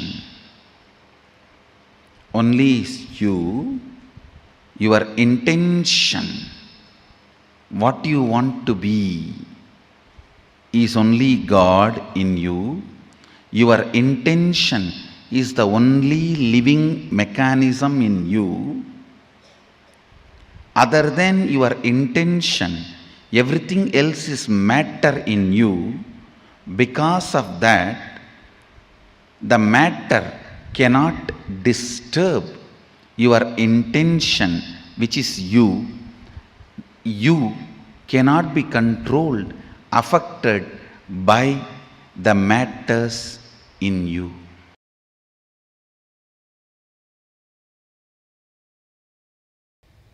Whatever liberates you can't be called as thought currents. That is Kundalini current. Every Kundalini current make your whole system as bliss pot. Your whole blood, bone marrow, everything becomes such beautiful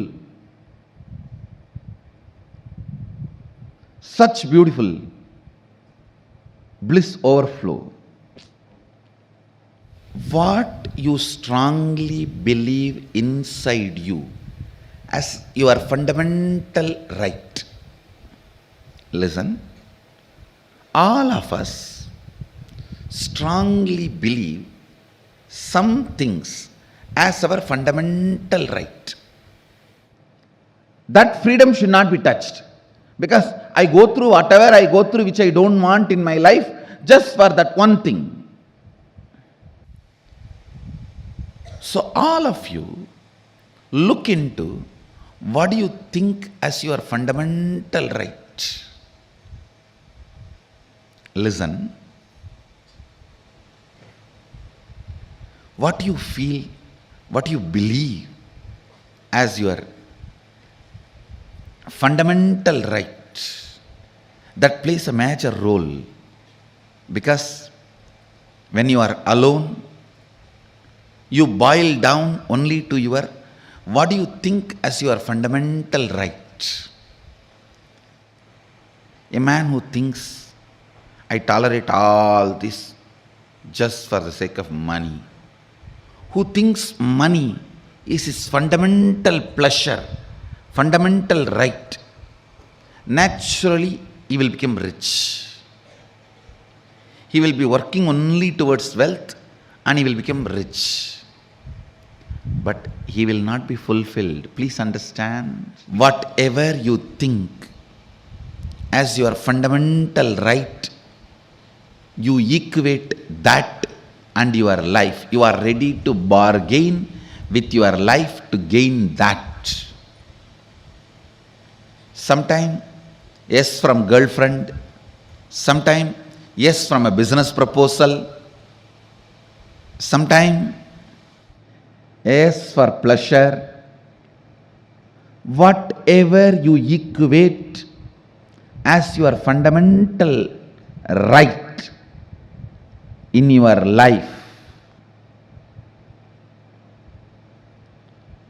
you will get that, no doubt. But be very clear, you will never be fulfilled by that, because actually your fundamental right is to build the bliss chemistry in you. Anything other than that, you will feel you have been cheated or you wasted your life on it. There are so many things in your life which you don't like, you do it just for the sake of what do you think as the fundamental pleasure of your life. Anything you think as your fundamental right, for which you go through whatever you go through in your life, whether it's money, name and fame, relationships, pleasure. You will get that. But by that very thing which you equated your life to, you will feel cheated by that. No pleasure, no money, no power, no girlfriend, even if it's Miss Universe or Miss Cosmos or Mr. Cosmos. No one can equate your life. Understand? Your fundamental right is building your own bliss chemistry, where you are independently able to fall into the joy and bliss just by your intention, your will. Ability to fall into the bliss chemistry just by your will, independent of anything else, is your fundamental right. Every child should be taught this is your fundamental right.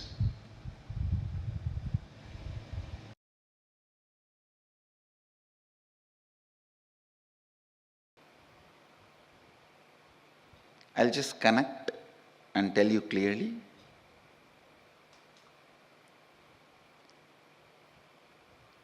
First thought current I gave you is, you are your intention, nothing else.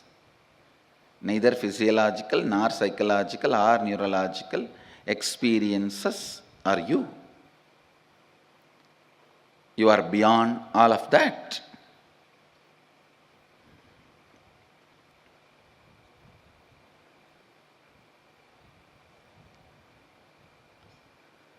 Now listen to this thought current.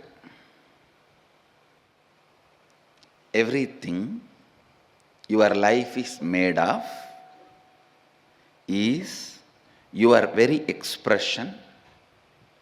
Listen, everything your life is made of is your very expression, experientially playing with them, changing them, altering them, manipulating them is powers, siddhis. Understanding, no need to play with any of this, you are beyond, and going beyond is enlightenment. Listen now. Listen now. Now what I said is pure science. Mahadeva gives a very powerful practical methodology to experientially realize this statement. The statement which I uttered now is a sutra, pure science. Whatever you see in your life, including the walls of this hall and me sitting in front of you, this throne, your chair, the people sitting around you, everything is made of a material which is from inside you. You can alter, manipulate, extend, reduce, change everything as you want. Please understand. Everything you see in your life is made out of a stuff which comes from your very self.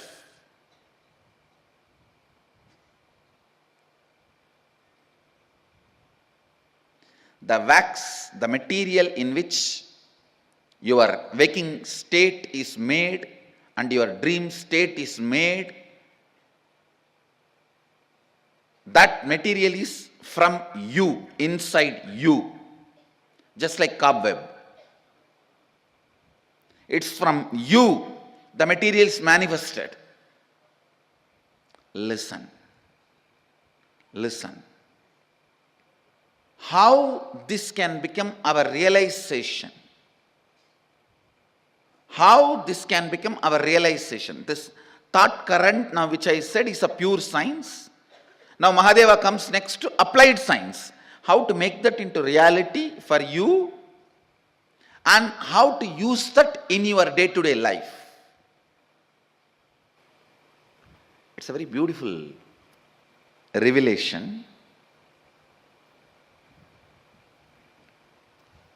Listen. Mahadeva says,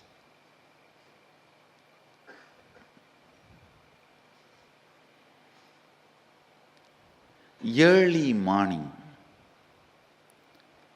the period of Brahma Muhurta, where the so-called reality, waking state has not become 100% real for you, and the dream state has not yet become 100% dream state for you, where you are just moving in between.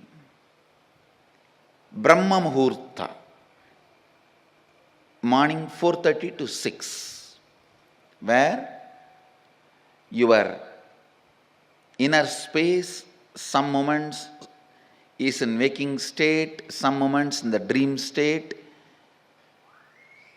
Make use of that time to infuse some ideas into your system. Listen. For example, you are feeling life around you and inside you is very poor. You are not having enough resources. You want wealth. Try to play early morning, that 4:30 to 6, infusing yourself with the idea,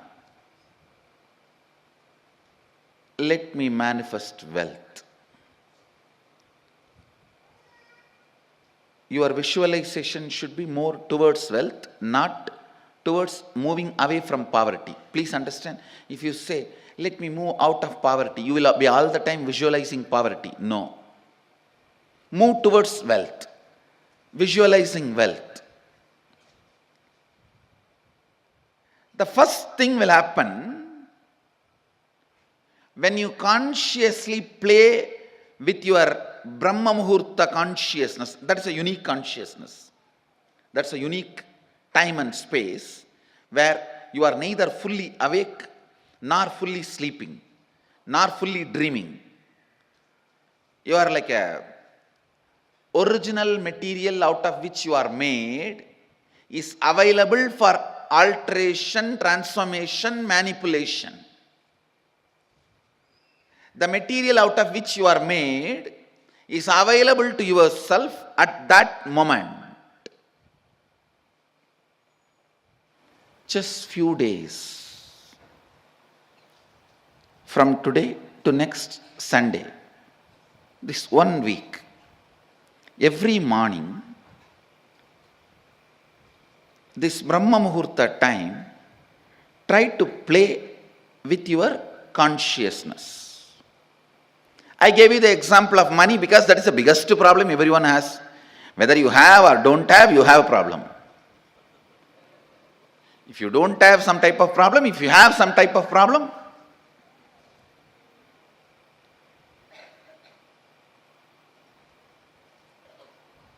you can work on even your health. You can work on your relationships. You can work on your fulfillment, feeling alone, empty, lonely, on anything you can work. Try to visualize what you want to manifest. It will not take more than 3 or 4 days for you to realize actually you are setting the trend and thought current. You are setting the trend and thought current of what you want to express in that Brahma Muhurta time. Sleeping during that time means wasting your life. Do not entertain please listen. Do not entertain the thought currents which are not directly conducive for your life at those moments. Because whatever you entertain during that time will become part of you. Now play with this thought current, this Kundalini thought current. The first realization you will have is your whole life is not solid as you think. It is just liquid or semi-solid. It is liquid or semi-solid. You can manipulate it. You can manifest it. You can play around with it.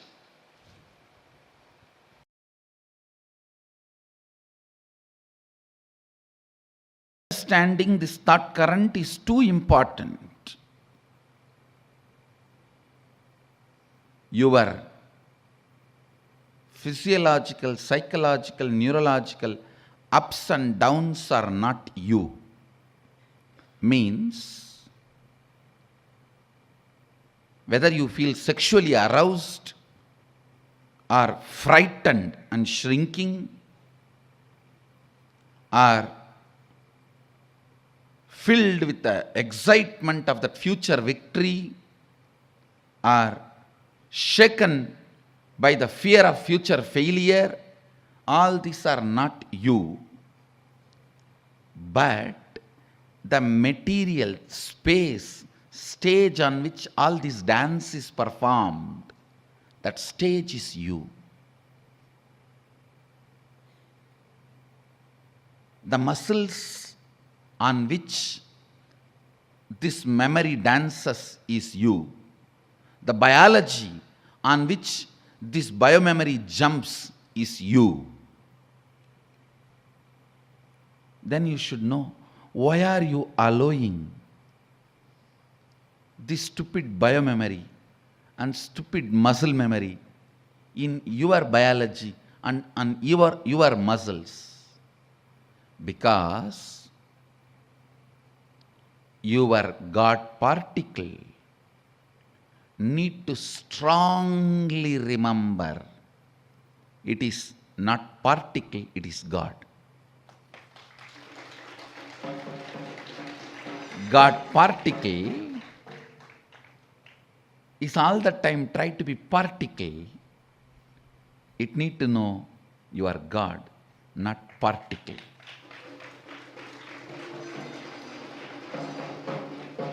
Understand the stage, the space where the neurological, physiological, psychological ups and downs happen.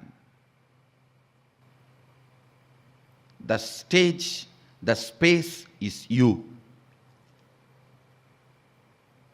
Purpose is to remind your space of God.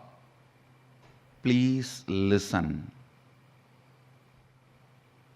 You are not God particle, you are God.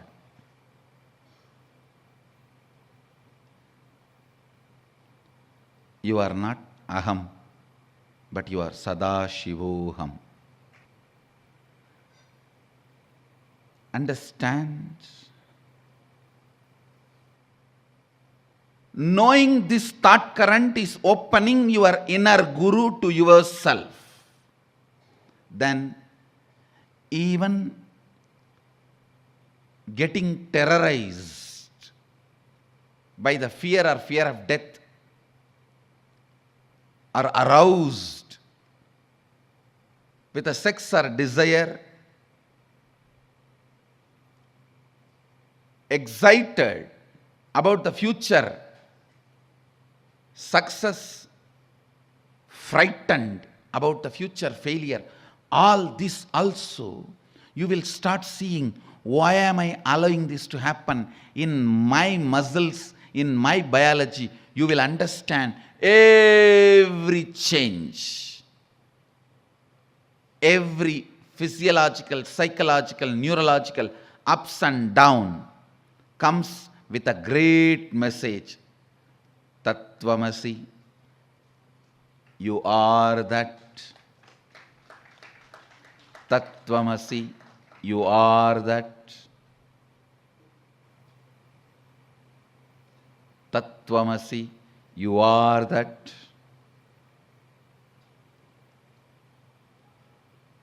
This is what I call perpetual completion.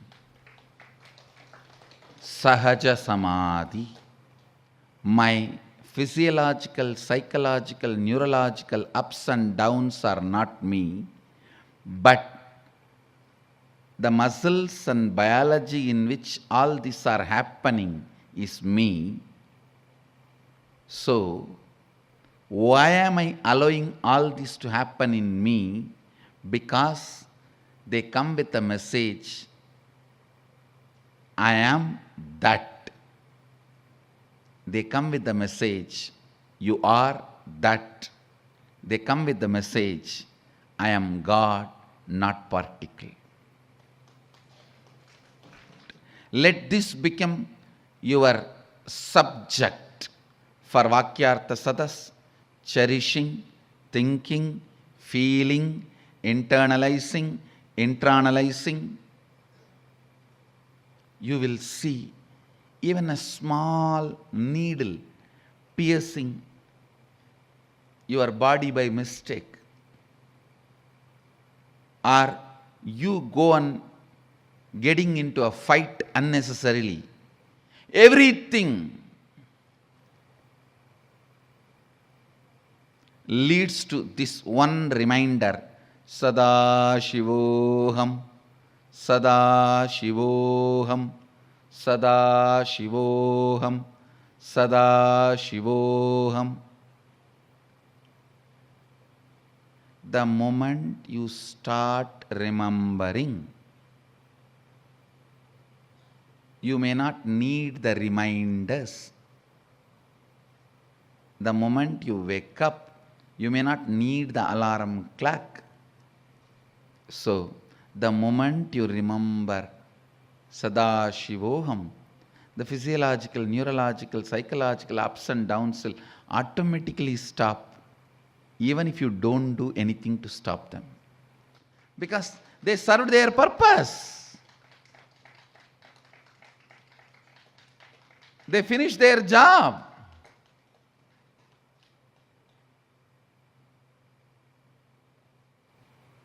Every fear stroke comes with a message. Remember you. Every desire comes with a message. Get back to you. Internalizing this thought current will put you in perpetual completion, Sahaja Samadhi.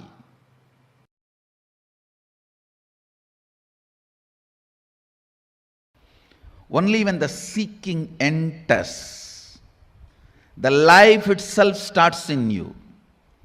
Till then, whatever you may have may be style, but not life.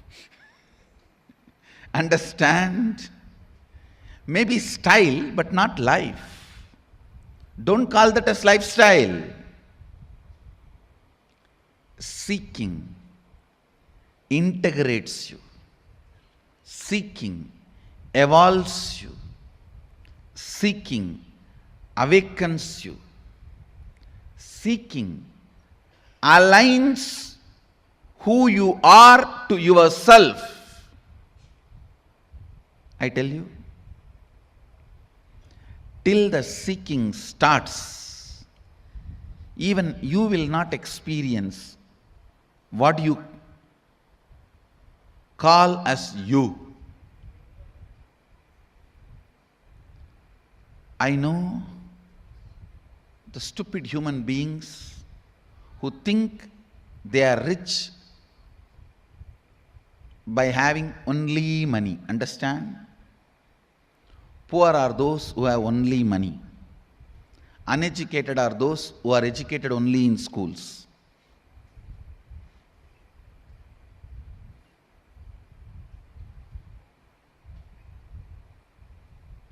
Seeking sets the right standard right expectation about life.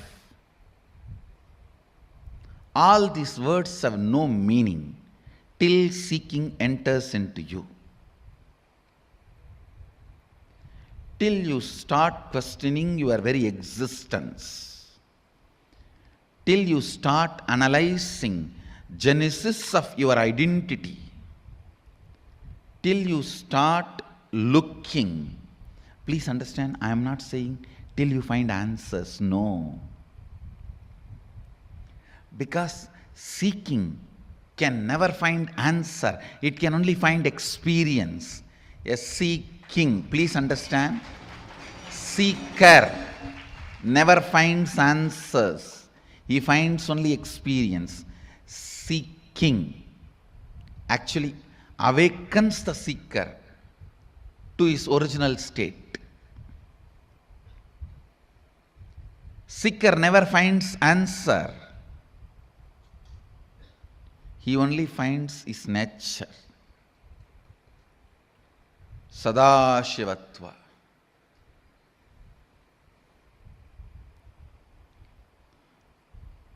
Till seeking penetrates your thinking system, till seeking becomes an important component of your cognition,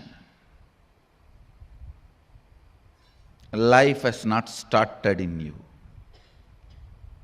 Life starts when seeking becomes your cognition.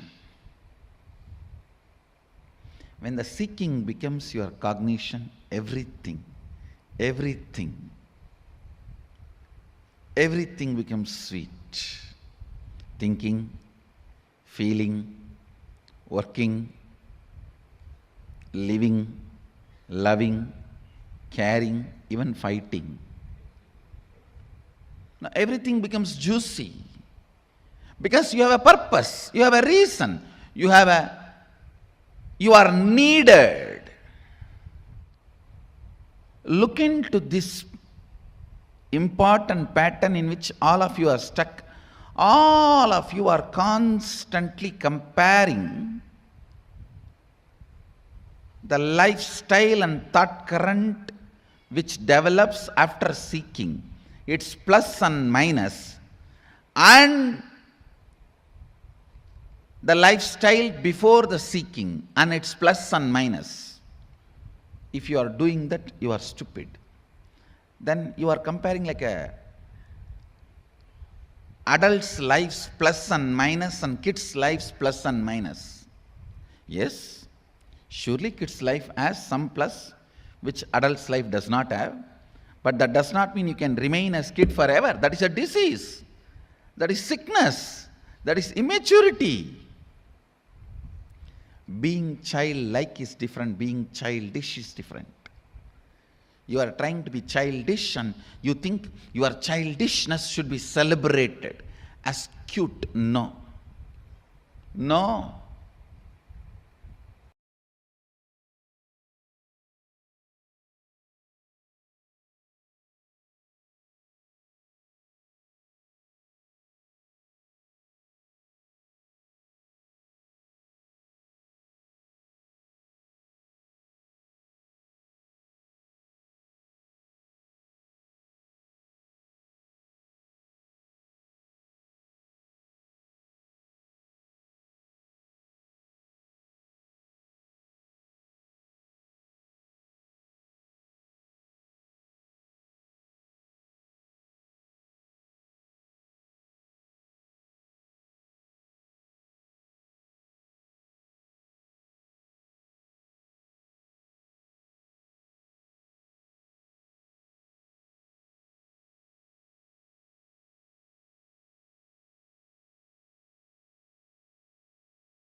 Nityanandam.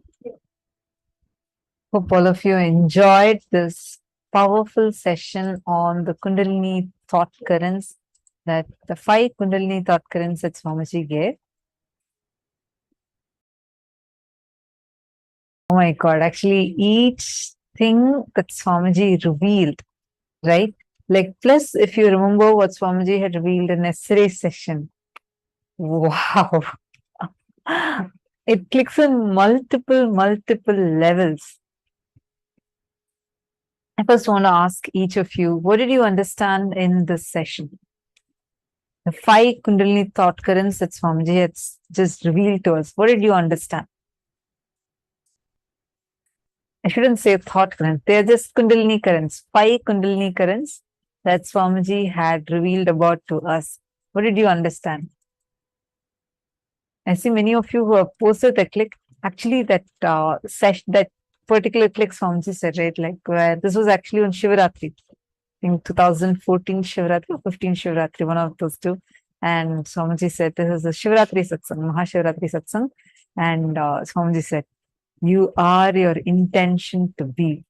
No other physical, physiological, psychological, neurological ups and downs are you.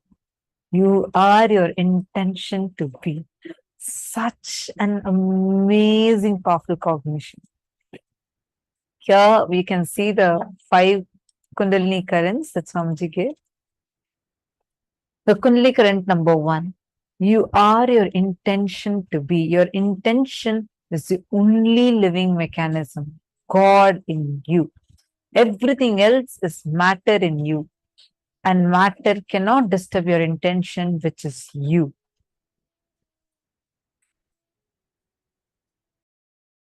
The Kundalini current number 2. I am blissful because I am Mahadeva, supreme consciousness. Third, everything your life is made of is your very expression.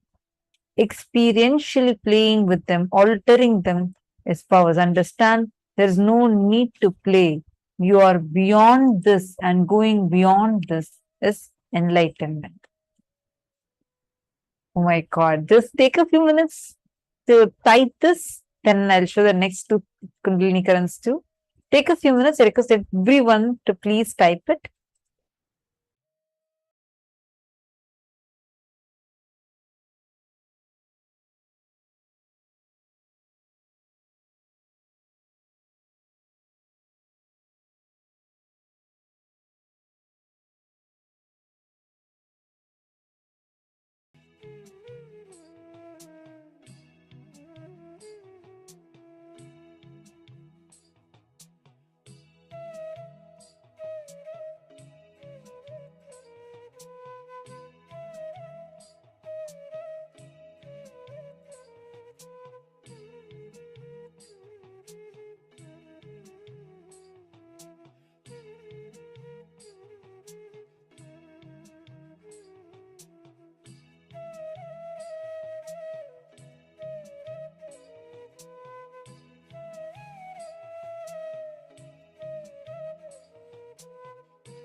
Let's go to the next two Kundalini currents. All of this one. Of these, I hope you have finished writing. The next one. You are the space in which all the ups and downs happens. Understand inside you. Have it clearly. My physiological, psychological, neurological ups and downs are not me.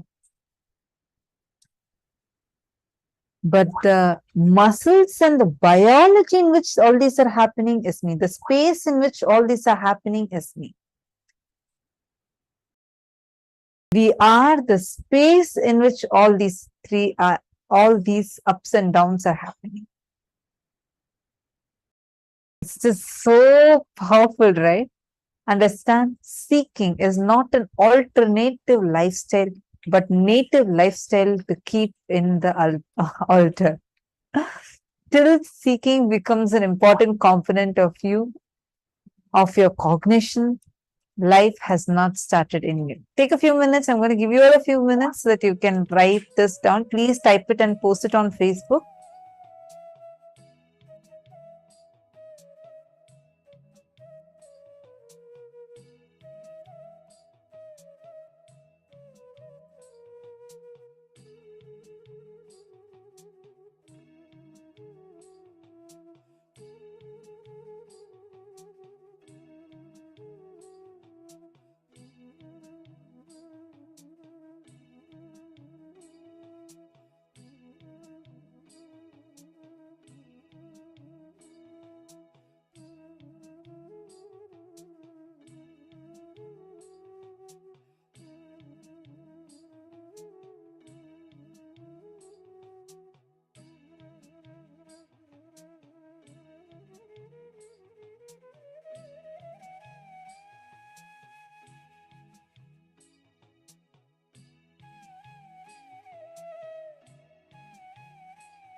All right. I hope now all of you are having it. These clicks, all of us have written and posted too. I hope it's clicking with you all. See, the intention you want to be. What is it that you want to be? You have the power to declare that because you are that. You are your intention to be.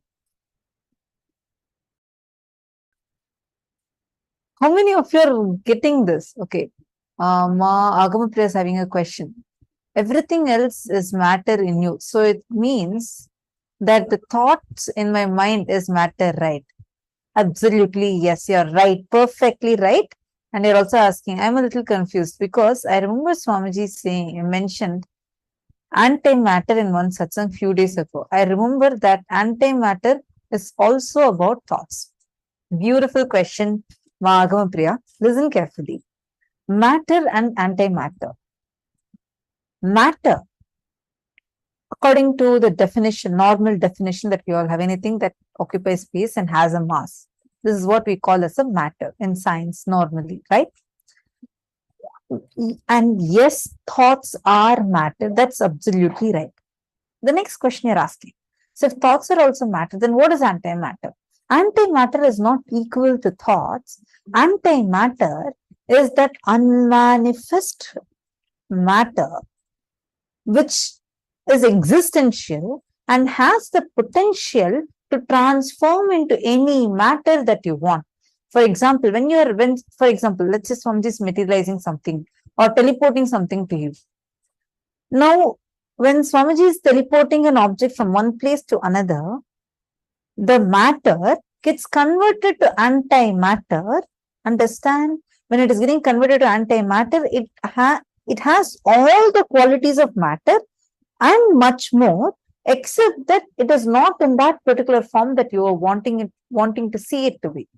And then when that antimatter comes here, you reassemble it and it gets converted back to matter. So the thoughts in this case, the antimatter is wherever you are having a very, very powerful liberating cognition that does not hold you down, all those are antimatter. Actually, there's the understanding of antimatter, you need to watch it at least a few more times for us to even start cognizing its depth. All right.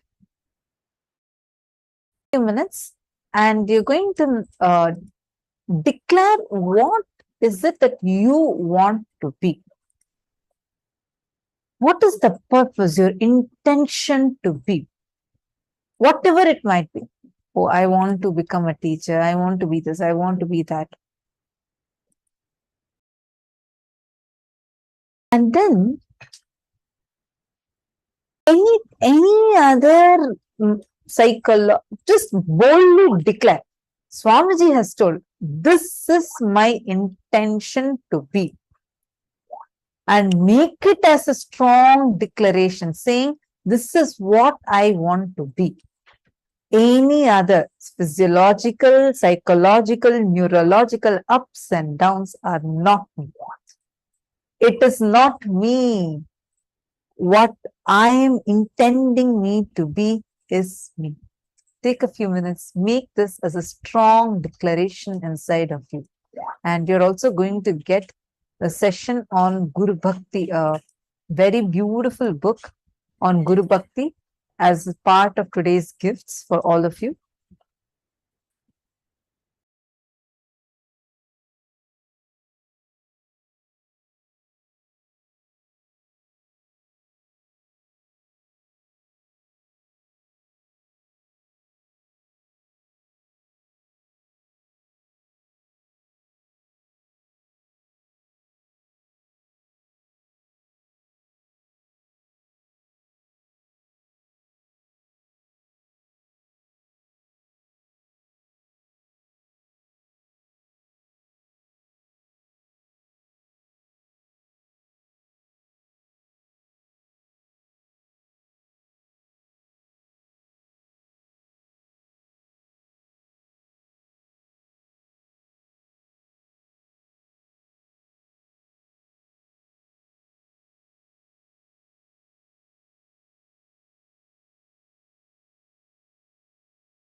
let us continue this power of Aushadha Darshanam with the same context.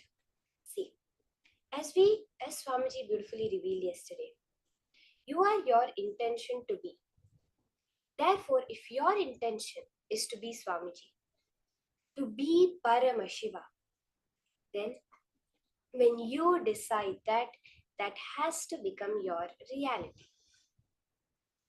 When you are ready to drop anything else that is holding you back. See, it may be some greeds, it may be something you really want. It may be something that you're afraid of. Like, we all have this fear of the unknown. If I drop my identity, what happens to me? That feeling. Like this, there are various things that hold us back. All we have to do is say that, Swamiji, I want to become you. All of that, even if it is for the rest 23 hours, 59 minutes of the day, you are only stuck in your pattern. But 1 minute of the day, you're consciously cognizing, I am Paramashiva, consciously declaring, I am Paramashiva. That is what matters in the cosmos. More than how much of a time you spend, it is whether you are doing it consciously or unconsciously that makes the huge difference. Now, with that declaration that each and every one of us have just taken, to be in that space of Paramashivatva, no matter what, the patterns do not matter to me. We'll continue this power. We are going to be doing a slightly different variation of this power in this round. The power of body scanning. Yes, you're going to be able to scan the body of another person and diagnose any issue, any physical or mental imbalance that they have in their body. The Swamiji very beautifully explains the science.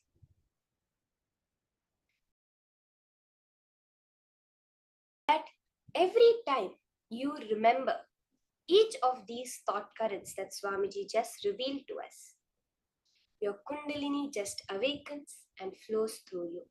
That is why it's the Kundalini current. Whichever one of these 5 powerful cognitions you click with the most, hold that as your basis on which you are going to manifest life. Power manifestation is not an isolated thing. It's not just 10 minutes of the day, 20 minutes of the day you're going to spend. It is about what thought currents you are cherishing the entire day. The more and more we build from 1 minute to 2 minutes, you consciously declaring that you are Paramashiva, that is what matters.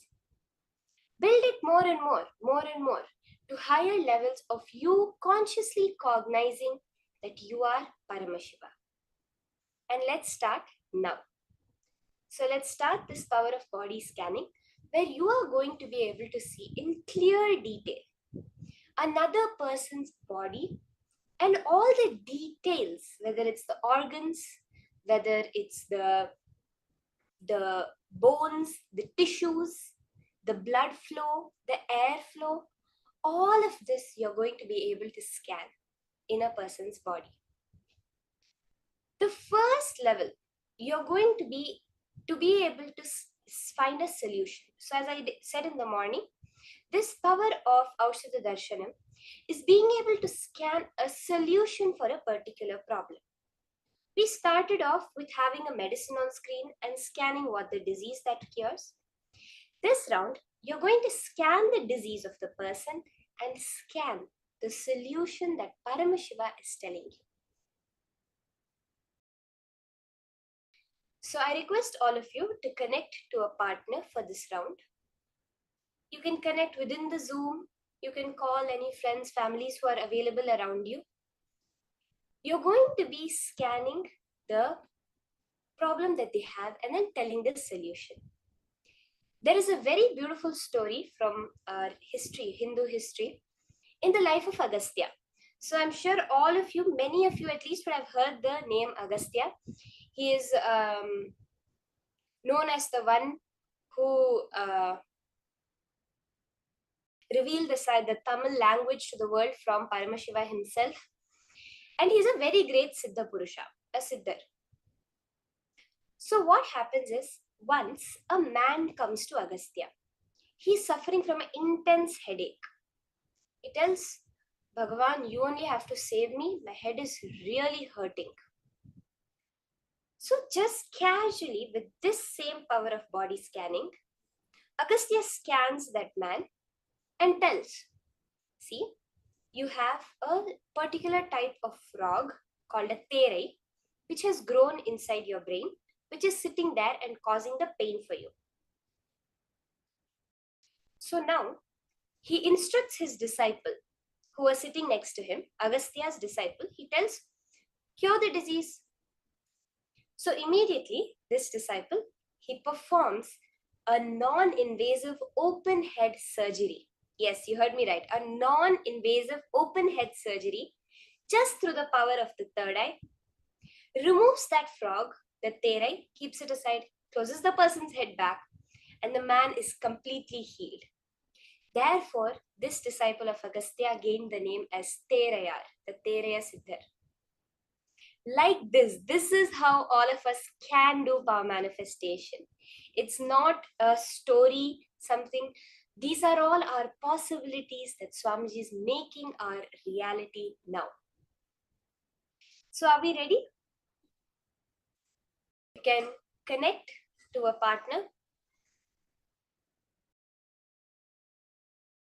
You're going to scan the disease, whatever. See, even if you feel like, oh, I know this person has the disease, or by looking at them, I can make out that this is the issue they are having. Just leave all of that. That is all the past. Now, you're connecting to your future self. That is Swamiji. Not your past self, which is an even more deluded version of you. So sit, connect to Swamiji, and ask Swamiji, Swamiji, please reveal to me whichever of these powerful cognitions click with you. Hold that in your inner space, that as the base of your power manifestation. Connect to Swamiji, chant the Mahavakya, and first you will scan the disease in the person's body. Immediately after that, go for what is the best solution, the best conscious solution from the third eye for that person. Do remember to share with your partner that you're just being trained. This is part of the training session to be able to do this. So just request their consent first for this and let them know that they should always get a second opinion of verify with their doctor before implementing any of the solutions you give them. Let's connect to someone whom you are unfamiliar with, someone whom you do not know their health issues, so that your mind can be completely set. Yes, I have manifested. It is not my mind doing the work, it is Paramashiva. So for that purpose, I would request all of you to connect to someone with whom you're entirely unfamiliar with their medical history.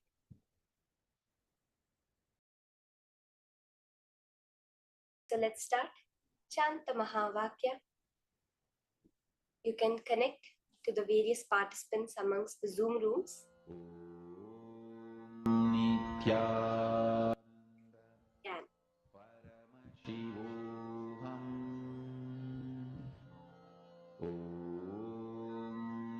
Nithyananda Paramashivoham. Nithyananda Paramashivoham.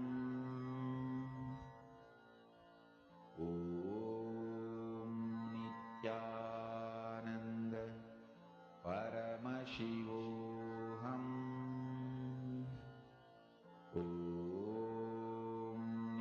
Nithyananda Paramashivoham.